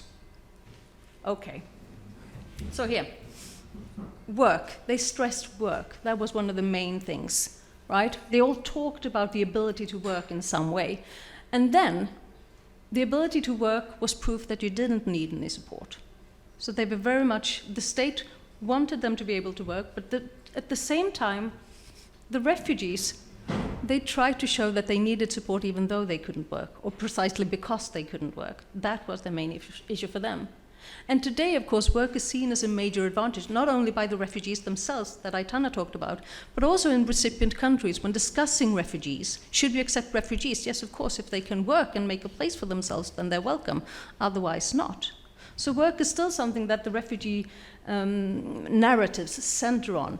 But I think we talk about them from very different perspectives, and this is what history can help us, put a light on. And also then, and this is particularly intriguing for me now in my work at the Center for Privacy Studies, their personal stories, the refugees, how they wanted to actually portray themselves as individuals, to evoke empathy from someone, how they wanted to tell their stories to someone. And then they did it in a voluntary way. They offered these stories, even though the authorities perhaps were not interested. They offered these stories to the authorities, trying to situate themselves towards them. But now we have a very different situation, when these stories are exactly what is asked, what is demanded of refugees. Now we ask refugees to tell them their stories of flight so that we can ascertain whether they are trustworthy in telling them. Do they tell the same story repeatedly in different encounters? Do details differ? That's a sign that they are lying in some way. So we use these personal stories in a way to try to impose control. Whereas in history, instead, this was a way for the refugees to try to show that they were trustworthy, showing that you can trust me. I have no means to myself, but I am loyal and I can do whatever I can, I will do it. So we use these stories in very, very different ways now and then. And I'd like to wrap up by just pointing to a few issues that perhaps we can talk to, but it's also these are the issues that are in my mind right now that I'm trying to figure out. So I would love your help on them. Security. Well, whose security is it that we're talking about here? They are talking about very different kinds of security, these authorities and the refugees. And I think there's also a historical difference. This kind of security they were talking about has changed over history. So whose security? And security from what? And then there's this conceptual couple that I've been going back and forth to in my research, trust and control. And these two concepts seem to be at the heart of these encounters, right? And since the recipient authorities and communities didn't know the refugees, they tried to take control of the situation, demanding certain information, for example. But because of the information deficit, they're often put to the choice of trusting them instead, because they can't control everything. And moreover, the refugees themselves, they seem to present their personal stories as a way to enable trust in this relationship, in this encounter. And today, however, trust does not seem to be an option. We prefer control. We are not even looking for trust. So is then the relation between trust and privacy inherently different from the one between control and privacy? What happens to privacy when it is met with either trust or control? That's a question that I'm thinking about. What happens to information when it is offered, in contrast to being demanded? What happens to that information? What happens to the value we attach to that information? And what happens to personal information? What happens to the relationship that is created when information is shared? And then I come back to this, privacy as threat and promise, which is what Mette was talking about earlier today. In these past encounters between refugees and recipient authorities and communities, relating private information gives these refugees an agency. It does so as well. So it is something that they can use to their benefit. It's an asset, although a last resort. But over time, this information, the private information, and I think also, Aitana, we can talk about this more, but this personal information has changed into somewhat of a threat. It is also something that can be very hurtful for these refugees. It is something that we demand of them, and that they need to be very careful in communicating, and that perhaps we misunderstand each other sometimes also in that communication. So what do we gain and what do we lose in that transition? Thank you.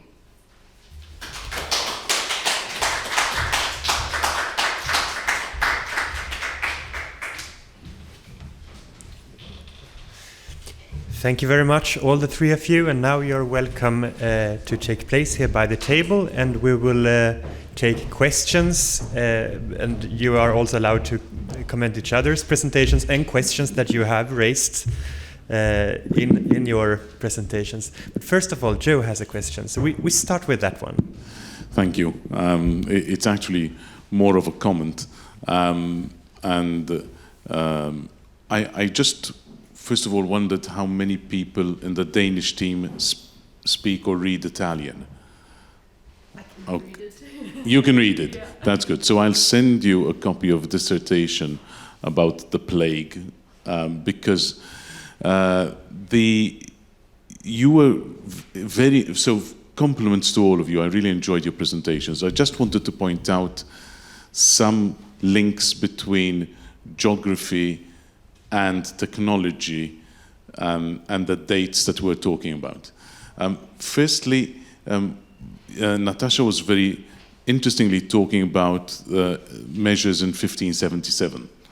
And it's very interesting, I think, for you to compare those with measures taken 200 years earlier in 1377, when some of the first regulations came out in Italy, and especially in the coast between Croatia and Venice, because the technology of the days as it was, with chips, and this is, okay, I come from an island, so perhaps I'm more sensitive to that, because our own first Lazzaretto, the quarantine hospital, was founded in 1526 and then grew across the years.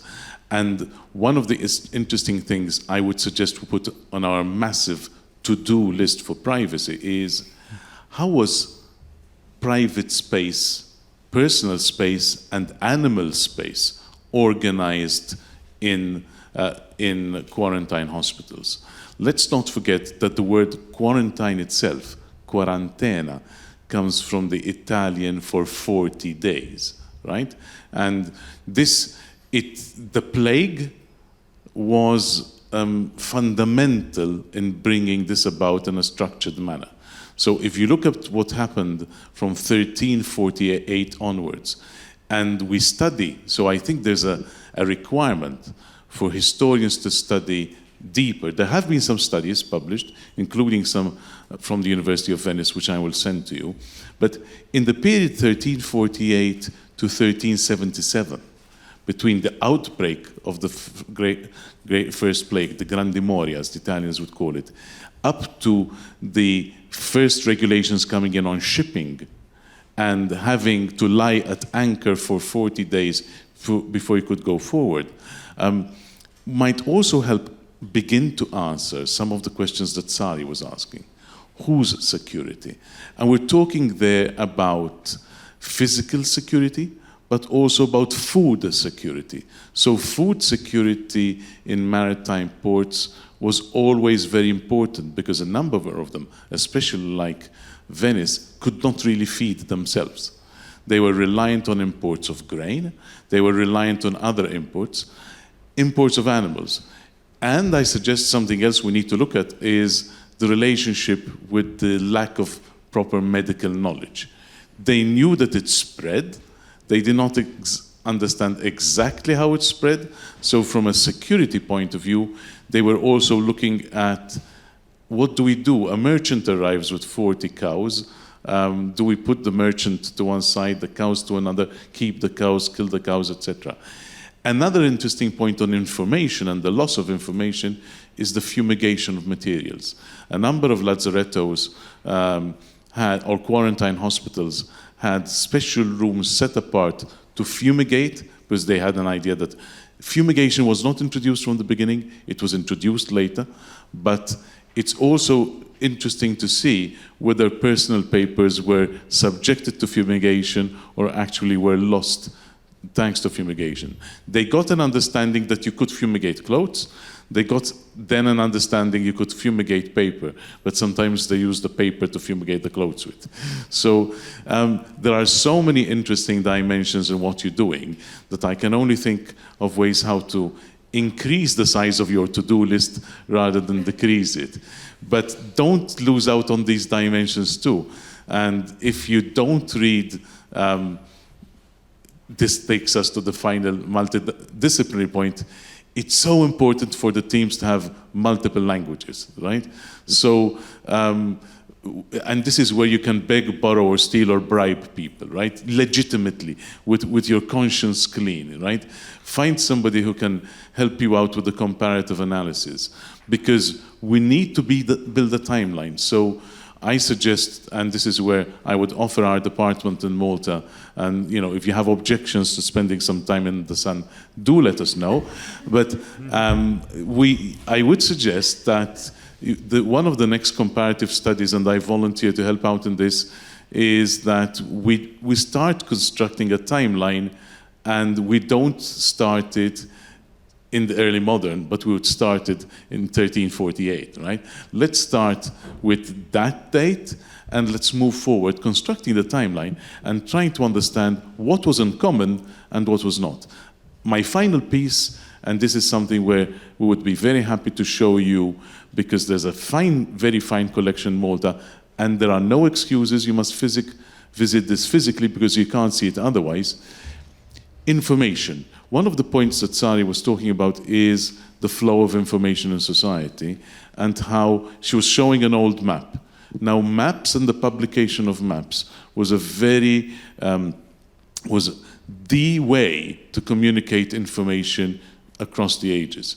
And it's interesting to note that as the new maps came out, very often the original incision, engraving, then with some corrections or additions, sometimes the correction included a quarantine hospital, sometimes a security-related thing. And these are some of the interesting things that you might pick up as you go through in a comparative analysis of different cities across Europe. Thank you, that's all. Thank you. Natasha, would you like to respond to that? I would love to. I think it's brilliant that you brought in Italy, because especially in terms of like geography, where it's located, because it had like such a big confluence of like different peoples coming via the Mediterranean. They became kind of a standard in what they call like the health pass of like the early modern period. So they will have that much earlier. Well, in my case, in the 16th century, that had not reached Saxony, for instance, because it's like at the center, you know, of the continent. You have the Elbe as like the connecting point, but they still they did not see the need to implement such a huge new bureaucratic machine related to controlling the health passes. But that comes in play later, like you see in the 17th century, that starts becoming a thing. And it spreads from Italy. So there is this like how bureaucratic knowledge also travels across borders. I think it's a very interesting aspect for us to explore. And regarding animals, yes, thank you so much. We had a symposium on animal privacy at the Center for Privacy Studies, and that is something that we are very much interested in. And hopefully in the next special issue of the Privacy Studies Journal, we will have an animal privacy volume coming up. Thank you. Sari, would you like to comment? Or I would just very shortly in that case saying thank you, and I agree with you on the maps. They are really amazing, and especially these city maps where you can trace change in the city core and how it's organized. And I would love the opportunity to, you know, locate these refugees where they lived in the cities also, just to see what can we tell about their networks and how they worked, depending on where in the cities they located. So the spatial dimension is interesting. Then again, it's the sources. Can we see this in the sources or can we not? Some sources are disappearing or exactly, as you said, destroyed instead. So yeah, it's super interesting. Thank you. Just another connecting point I would like to point out, the distinction between different hospitals in the early modern period. We tend to see this idea where the sick go. So you have the quarantine hospitals, that is something like more secluded, and you put people that are under contagion. But like these hospitals that I was talking about in Saxony, they were like more related to hospitality than to like not just treating the sick. So you have like the sick people that are dying, you have poor people, you have people that have been, they are kind of in prison but not really. So like it's a place where you put people that you don't know how to deal with. So that's a very different space than a quarantine hospital, and I think that that is something that is interesting to look in relation to how then we sanitized, you know, the idea of hospital today is something that we can talk about in relation to privacy like endlessly. Thank you. Thank you. We can continue taking questions from the floor. So just raise your hand if you have a question. First, we have Mette. Thank you so much. This was amazing. And so many thoughts across your three presentations. So I was thinking, Natasha, of yours, so it really puts the notion of corona shame sort of in perspective, this whole thing about God. And well, but I was actually, it was questions that come out of Sari's presentations, but to Aitana. So there are two things. So there was, as you said, the nature of information. So I have two questions for you, Aitana. That's what I'm getting at. The first question is more degrees of privacy, degrees of private in the kind of information that's retrieved from the social media. So is there a sense that some kinds of information is closer to the perception and the core of the person, and core in big quotation marks? So, you know, political statements, sexual statements, religious statements, is any of this considered more sort of authentic to the human being, or is there some kind of information that's more valued in terms of getting really close to who this person is?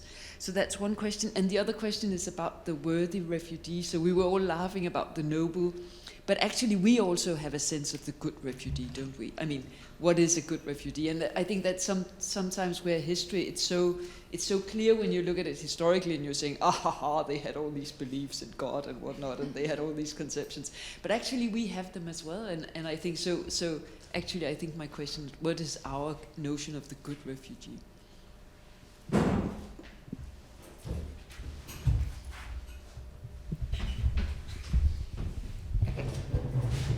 Sorry, short person here. Thank you for this question, and I had so many comments when Sari was speaking, so I hope we also have the chance to kind of interact a bit. So I will start with the second question. What is a good refugee? Preferably one that does not come to Europe, to be fair. It needs to be fair, because we've seen when we were working with these questions, and as I explained that we were looking at behaviors, but perhaps I did not explain how we selected this behavior. So we try to understand what is the threat that states are looking at, so we can focus our research. And the threat is irregular migration itself. So that kind of explains what sort is the good refugee. So a irregular migrant is not a good refugee. A migrant who comes preferably because he's a highly skilled migrant, but obviously that would not be a refugee in many cases. Though in some cases it might be, but in many this is not what we think when we think refugee. That is the good migrant. And I think this is really informing policy, and we've seen that. I mean, I don't need to repeat things like Fortress Europe, because there's so much written about that and everybody talks about it. But there is a sense of that there is no, let's say, right questions to the answer, no right answer to the question that you are asked in border security processing if you're a irregular migrant. Because even if you have the right to, I mean, we need to remember that even if you have the right to be protected according to our legislation, as one refugee actually was quoted saying, you need to get there, because we know that there are pushbacks, that they are blocked in their way. So even if we theoretically, from a legal point of view, say, yes, you have the right to come here, the reality is that it's still a step until they do, which I think also shows that basically it's less desirable. Going back to the first one, what is more valid in terms of social media? I think this is what the problem is, because the idea is that social media is the closest you can get. So social media, and what out of social media would be obviously communications that are unfiltered, so not so much public posts where perhaps people would be more filtered, but what you share in this conversation one has on WhatsApp or any other sort of platform would be your unfiltered thoughts, and that would allow, going back now again to the security angle, that would allow you to be known the most, basically, because you're not filtering, you are talking to, going back to what Sarah was saying, to a group of trusted people, because many times they are with peers, colleagues, friends, people in the same situation, family members, and therefore that is an insight into our heads that you can't, some believe that it is more than you can get in other ways. So I think that is, and just to make a point here, I think that is what is dangerous, because we start thinking of the analysis of open source information. We include social media in open source information, but then when we talk about social media, we don't refer to public social media, but we actually refer to private social media, which wouldn't be open source information then by any measures. So I think language here doesn't help, because technology has changed, the way we use our devices have changed, and these frameworks have stayed the same to a certain extent, which makes it think that, so they just mean open source information, which sounds very innocent in a way, even though that also has issues. But then what you actually mean is the sort of thing one can also, with the equivalent of intercepting communications, because what is a WhatsApp group with your family but a long stream of, family communications that are very private. So I would say this is the part basically that is the most attractive, but perhaps also the most problematic. Thank you. Do you have further questions? Sorry. Yes. Can I just comment? Because I find this discussion so interesting. Because I'm also wondering, I mean, and this is perhaps a question for you, Aitana, then also. I mean, if we use social media to access what we then believe that how these people actually think, what they do, how will that influence how they use social media in the future? I mean, they will react to that, right? Because you talked as well to how they react to other measures that we try to impose on them. You talked about how they react to certain information that we demand from them, and that's what I was talking about too. And I'm just thinking that if we start using social media in certain ways, they will of course know that and react in some ways. And will that be beneficiary to them, or will it hamper them in their flight, perhaps? Yeah. Well, I think there are two important points made here. One is how do they react to this? And I will just give an analogy. We've had a very big event in December working with on the topic of migration, and that was devoted specifically for civil society organizations. So we did make it a point not to invite any sort of law enforcement or security practitioner, because we wanted to create a trusted environment. And one of the key issues we asked, which is very much linked to what you were saying, is so there are all these apps meant to aid migrants on their way, to avoid perils, or to give them advice, or to support them in getting humanitarian help. And there are hundreds, if not thousands, out there in various languages for various purposes. And we asked, do they work? Do migrants work with these apps, use these apps? And the answer was no, not really. Not at all. No, not even a little. Like for the effort put into devising these apps, the success is very little. And the reason is because of this, because they are mistrusting of anything that is being put out there, theoretically for their good, but practically they don't know. So they really distrust them, and they hardly ever use them, and they don't. So, and these are apps, I'm not talking about state-created apps, but like the Red Cross, who's trying to just pinpoint places where they can get medical help or medical assistance, or IOM trying to offer other sorts of humanitarian assistance, or small NGOs who offer, interpretation services, or who can aid children to gain access to protection. And this goes back to, why don't they trust them? Because they see them as a source of collecting information about them, perhaps tracking them, perhaps surveilling them. Now, going back to social media, I think this is a very difficult question that you're asking, because one is to refuse an app, which in the end is an extra, let's say. Another thing is to cut your lifeline. There's evidence that migrants who were cut out from their mobile phones suffered in their migration route. Suffered because they couldn't share the abuses. So even taking pictures of the camps, or asking questions about somebody, they couldn't verify information. They weren't aware that, for example, some borders closed, other opened, or something happened in the meantime. So they were very negatively impacted if for some reason they couldn't charge their mobile phones, or they couldn't have access to the internet, or somebody took it from them. And they devote a lot of their efforts. I mean, we're talking about financially, a lot of their money goes into having, they have perhaps 6 or 7 phones throughout their journey. They keep being stolen, lost, taken away. So, and they keep buying them. So with the little money in some cases that they have, they prioritize, because this is the only lifeline that they have to acquiring information. So if they would know that these are monitored, because they are being monitored, obviously there is all sorts of technology, including searching for signals in remote foresty areas to see where the people are crossing green borders, and also on the sea, and also on the sea, people coming from the Mediterranean route. The smuggler obviously always gives them one mobile phone for a dinghy boat, so that when they are further out, if they manage to get there, they can call the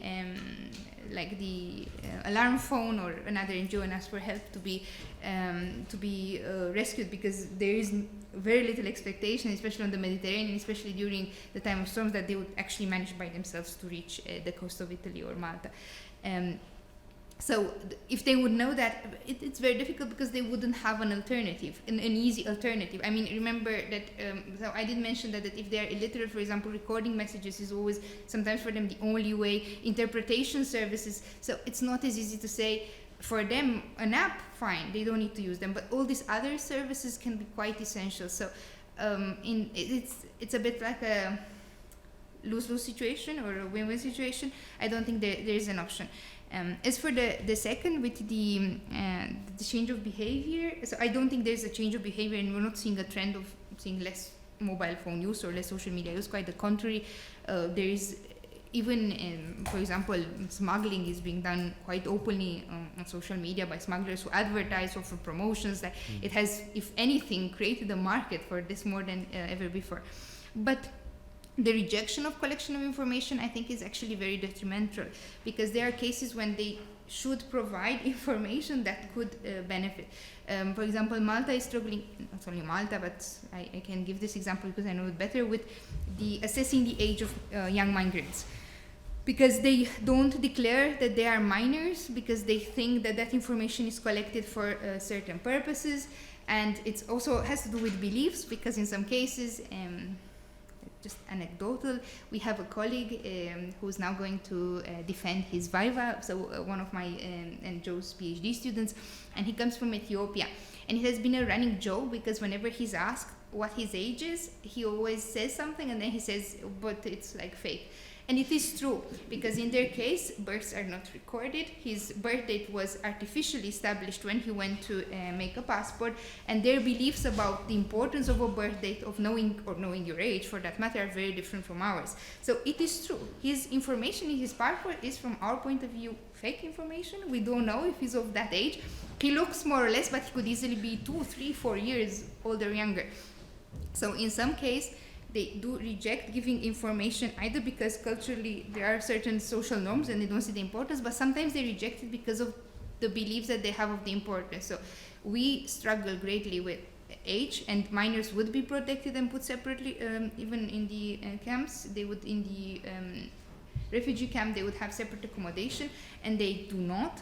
And there are obviously concerns about abuse and lack of access to education, all that.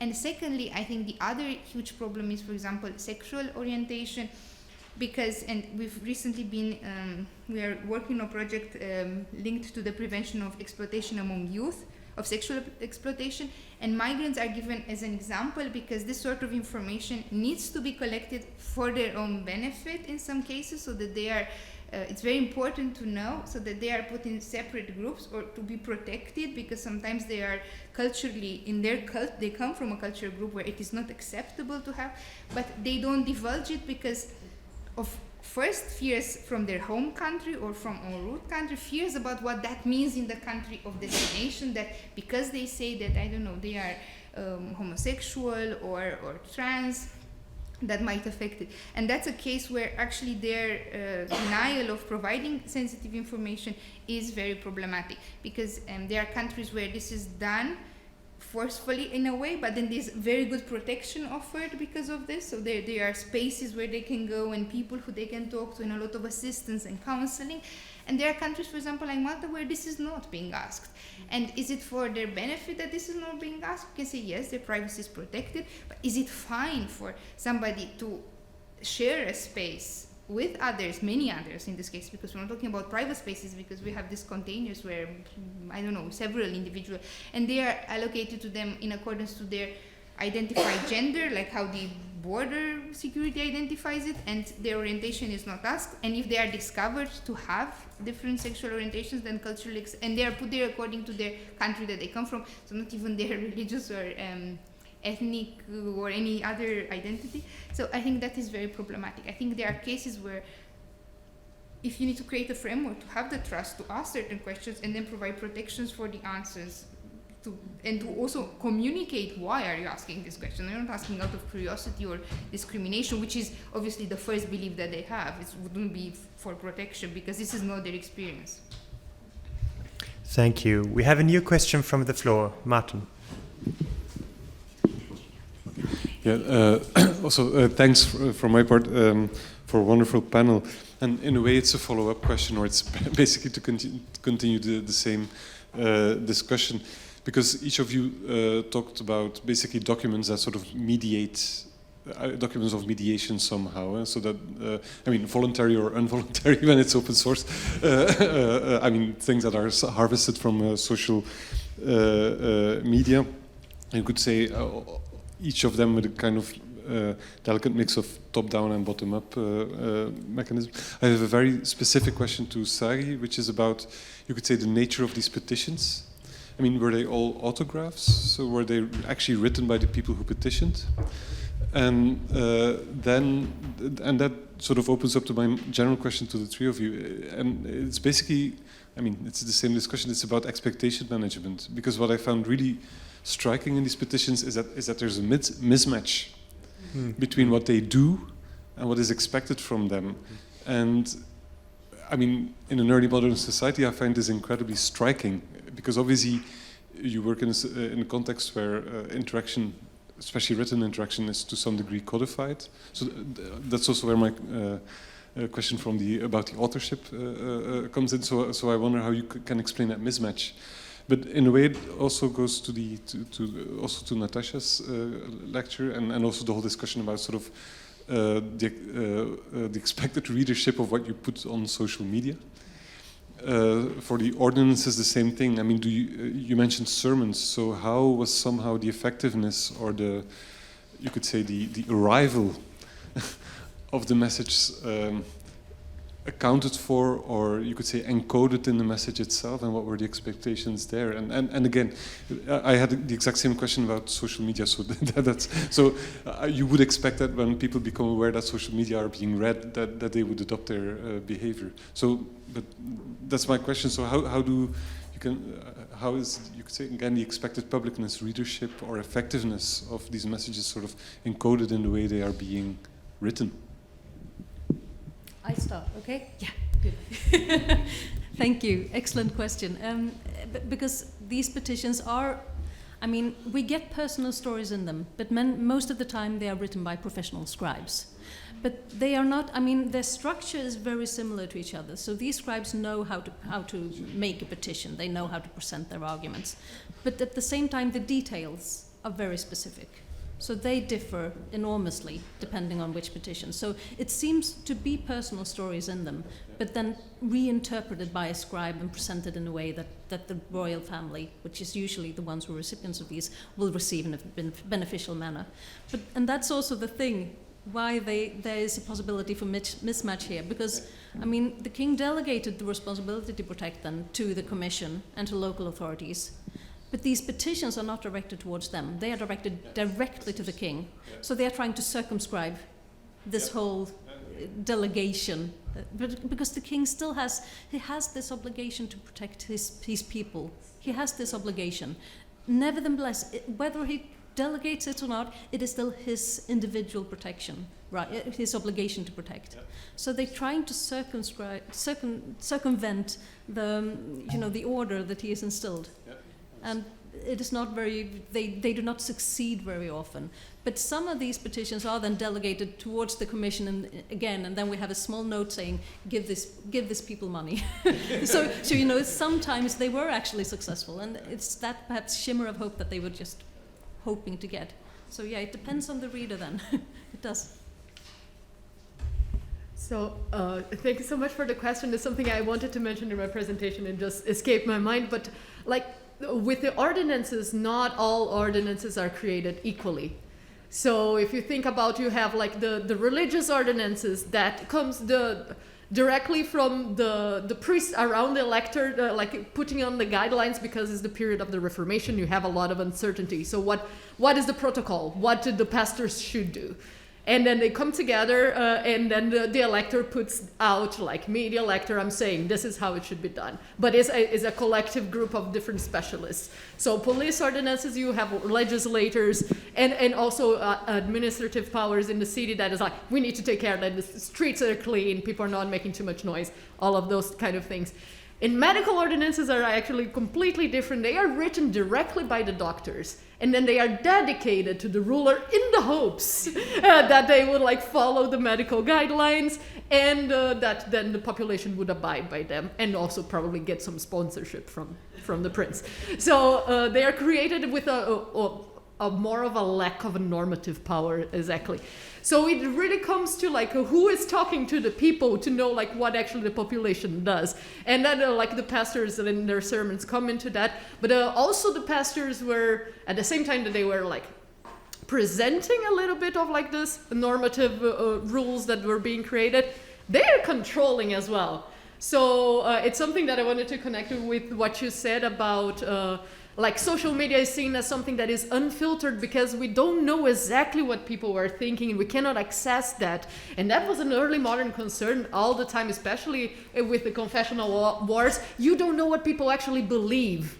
So you need the pastors that are like the local authority to be looking at, are these people taking the sacraments? Are they the people that are committing evil and bringing the plague to us? So like they are, at the same time they offer this help, like all of this knowledge that they are receiving, and that people should probably follow for their own benefit, but they are at the same time, they are the overseers of behavior in their town. So like they, by playing this double role, is like, it's very interesting to see how they become negotiators of power, like from the population to the elector, but then also the other way around. And so like those alliances will play by circumstances. Sometimes you piss off the pastor and then you have a problem.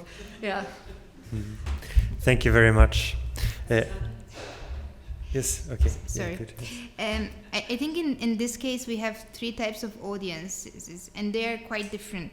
The first and perhaps the least expected is that actually migrants sometimes post recordings of their journeys with the purpose of creating a certain perspective on migration, which is most often positive one. So there are actually YouTube tutorials on how to my migration journey from, I don't know, Guatemala to the US, including where they slept, the checkpoints, information on sometimes the smuggler that they use, the route.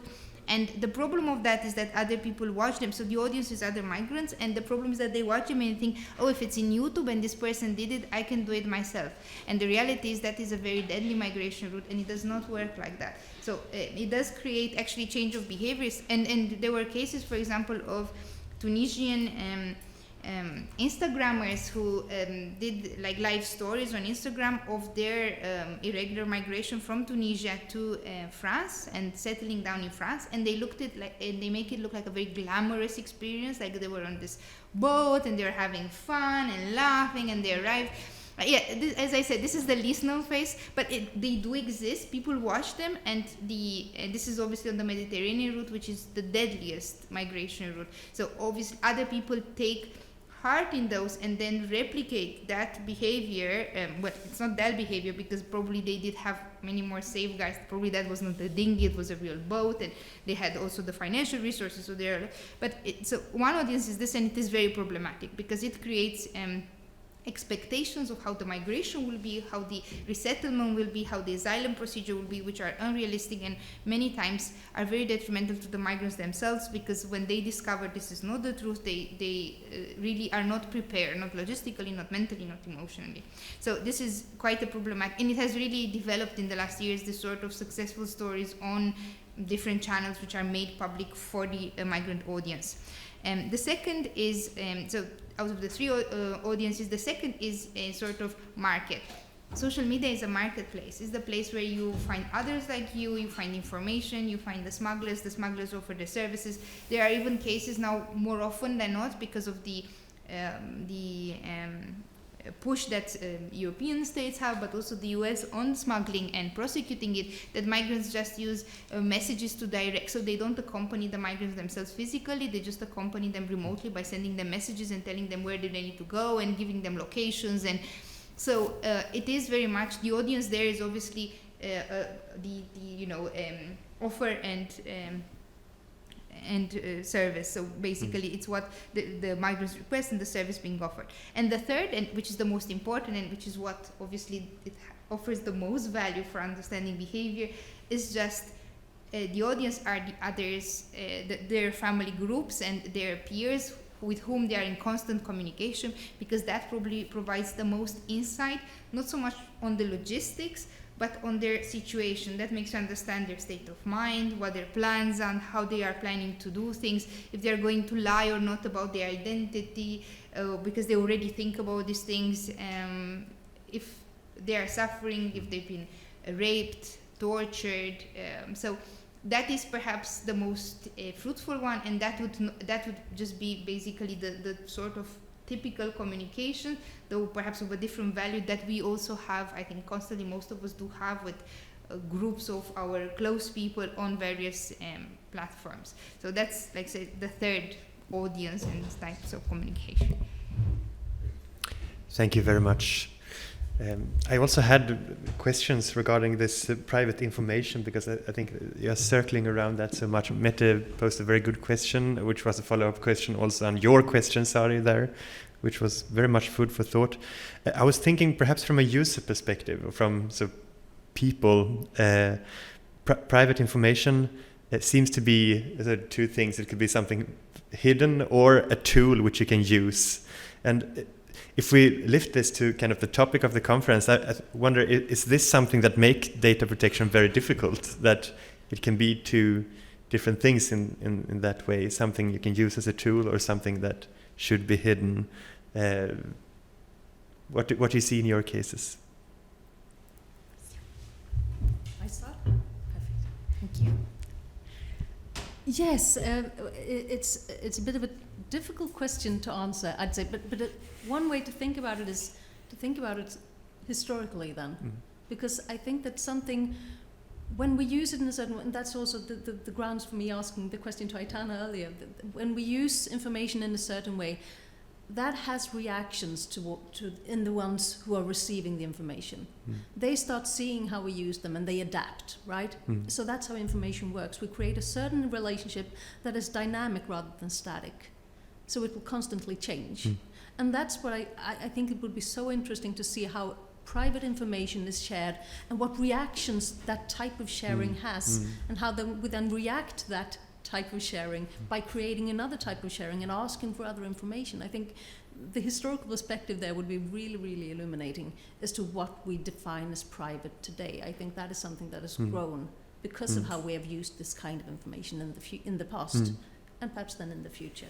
Yes, of course, it was a very tricky question also, since data protection was not such a thing in your period as it is today. Exactly. But yeah.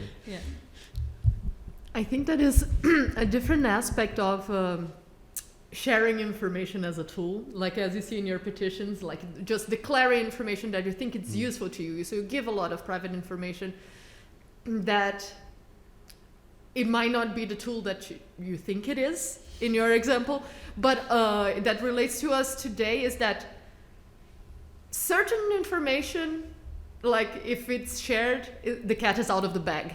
You don't know what will be done with that. You might have been sharing with one purpose, but it's like now it's out there and you don't know how that will be twisted. When you think about like health declarations, they'll say like, no, but I have been cured. My doctor said I've been cured from the plague.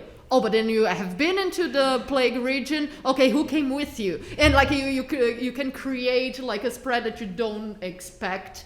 So I think that when we were having the conversations about privacy and cybersecurity, let's say things like that, like we need to prioritize getting the information so that we can protect ourselves from threats.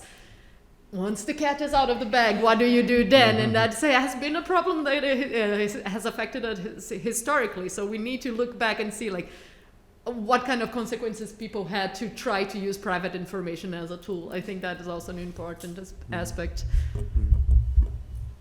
I will say that, and very much related contemporaries, that we are now talking about spaces that are not as clear. I mean, there's much more blurriness about, and we've seen that how much the discussion is going on, what is a reasonable expectation of privacy on social media, especially on what is considered public spaces in social media. And also I think people, I'm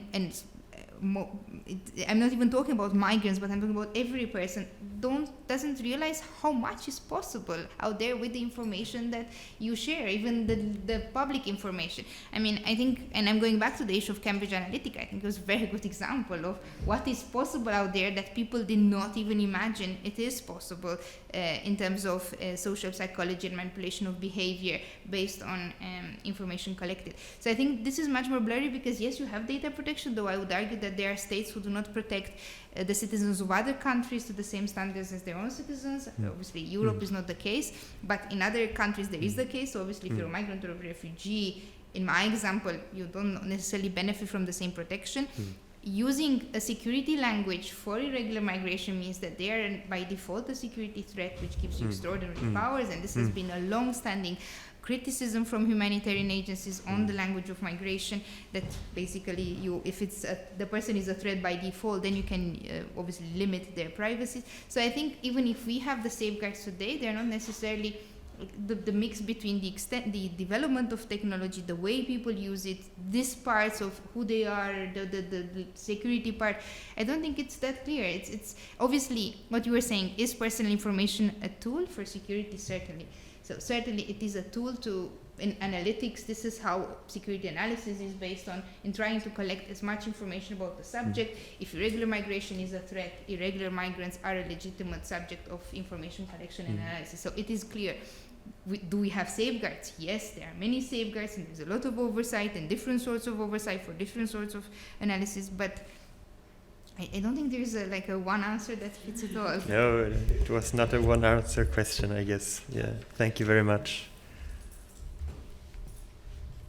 Thank you for the presentation.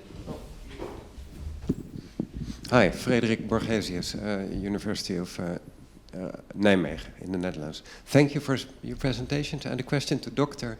Naumann. You gave all these fascinating examples of selection criteria for migrants that we would frown upon right now. Could you say a bit more what role the gender of the migrant played in there? Well, that's a tricky question actually, because many times in these documents we only have records of the male migrants, whereas the others are, well, my wife is also here, for example, mentioned in the petitions. But the Swedish material, it actually stands out from a European perspective, because in this material mostly women fled, and mostly women issued petitions. And I'm not sure yet, because I'm too early on in my research to know if that is because I know that among these refugees from Finland and the Baltic Seas, many of them were female, differing perhaps from other European refugees during the same period. Often male fled first, started a life, and then their wives could come afterwards with the kids when everything was arranged, right? Much as we see today as well. But for the Finnish and Baltic refugees, many females fled mostly because their men had been drafted as soldiers in the war, so they were away fighting instead. But there's also, I wonder if there's something about the petition instrument that makes it more available to females, because we know that females used this instrument for other things as well, especially when directed towards a queen rather than a king, because queens were supposed to fend for their female subjects. So there's something there as well, but I'm not sure yet, so I will answer you in a few years. Thank you. Unless there are other questions, Yes. I do have a question. I think it's a good question.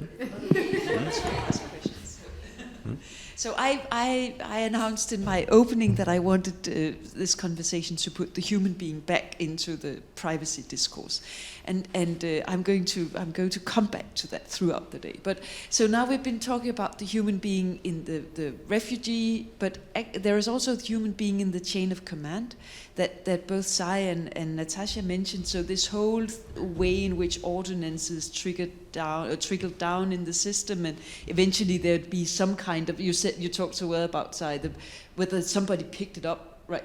And I wondered, Aitana, could you say something? I know it was not in your presentation, but the whole thing about the chain of command and the different human beings and the human choices made by officials in that chain of command. So on the state side, as it were. So yeah. Yeah, I think that it's actually a very good question, but I think that the one thing. So for now, what is it? Probably more than 6 years. I've been working on the issue of intelligence oversight, and your question is very interesting, because the main argument that is being asked when it comes to large volumes of information being collected for surveillance is, it doesn't, so one of the arguments is, does it really matter before a human being sees it?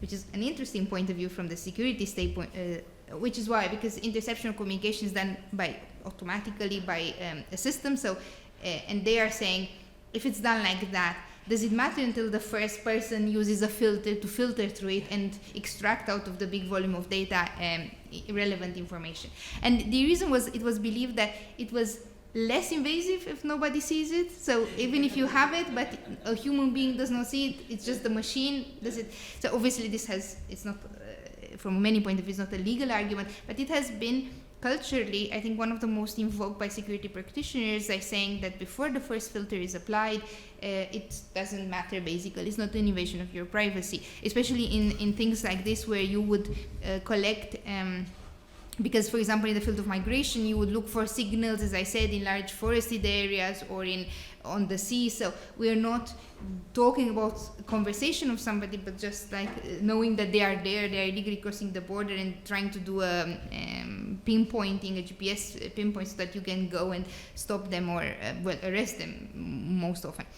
But as to the importance of the decision making, I think this is really not studied, and the reason is because it's, in a way, so we looked at it actually in our research from the point of view of the analytical bias, because obviously when you work with such frameworks, when you're studying this as an analyst, you're using this open source information and you're doing threat analysis, but it is still done in a very subjective manner. I think many people don't realize how, because of the lack of time, especially when it comes to issues such as migration, or we can take the recent example of what is happening in Ukraine, analysts simply don't have enough time to apply 2,000 structured analytical methods. We are all taught what are the intelligence analysis methods, we all know how to apply them.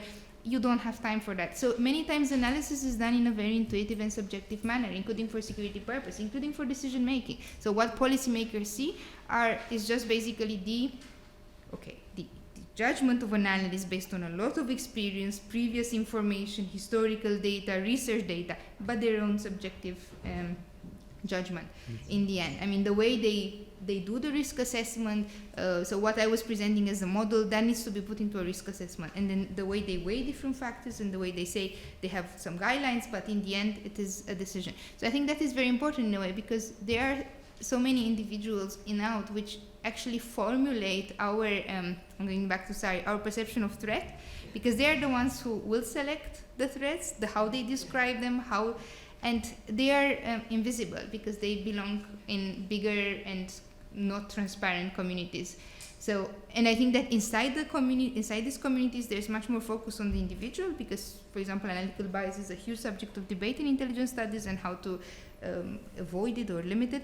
But I think that for the ordinary citizen, this is something that does not exist. For you as a person, is the decision that is taken, it's not obvious how the many individuals and how they formulate it. So I think it's a complete two different worlds out there, and yes. One is very much perceived as a collective. Thank you. So we are approaching lunchtime, actually, and so we will convene again at 2:15 upstairs. Let us thank our three panelists, or speakers, with an applause.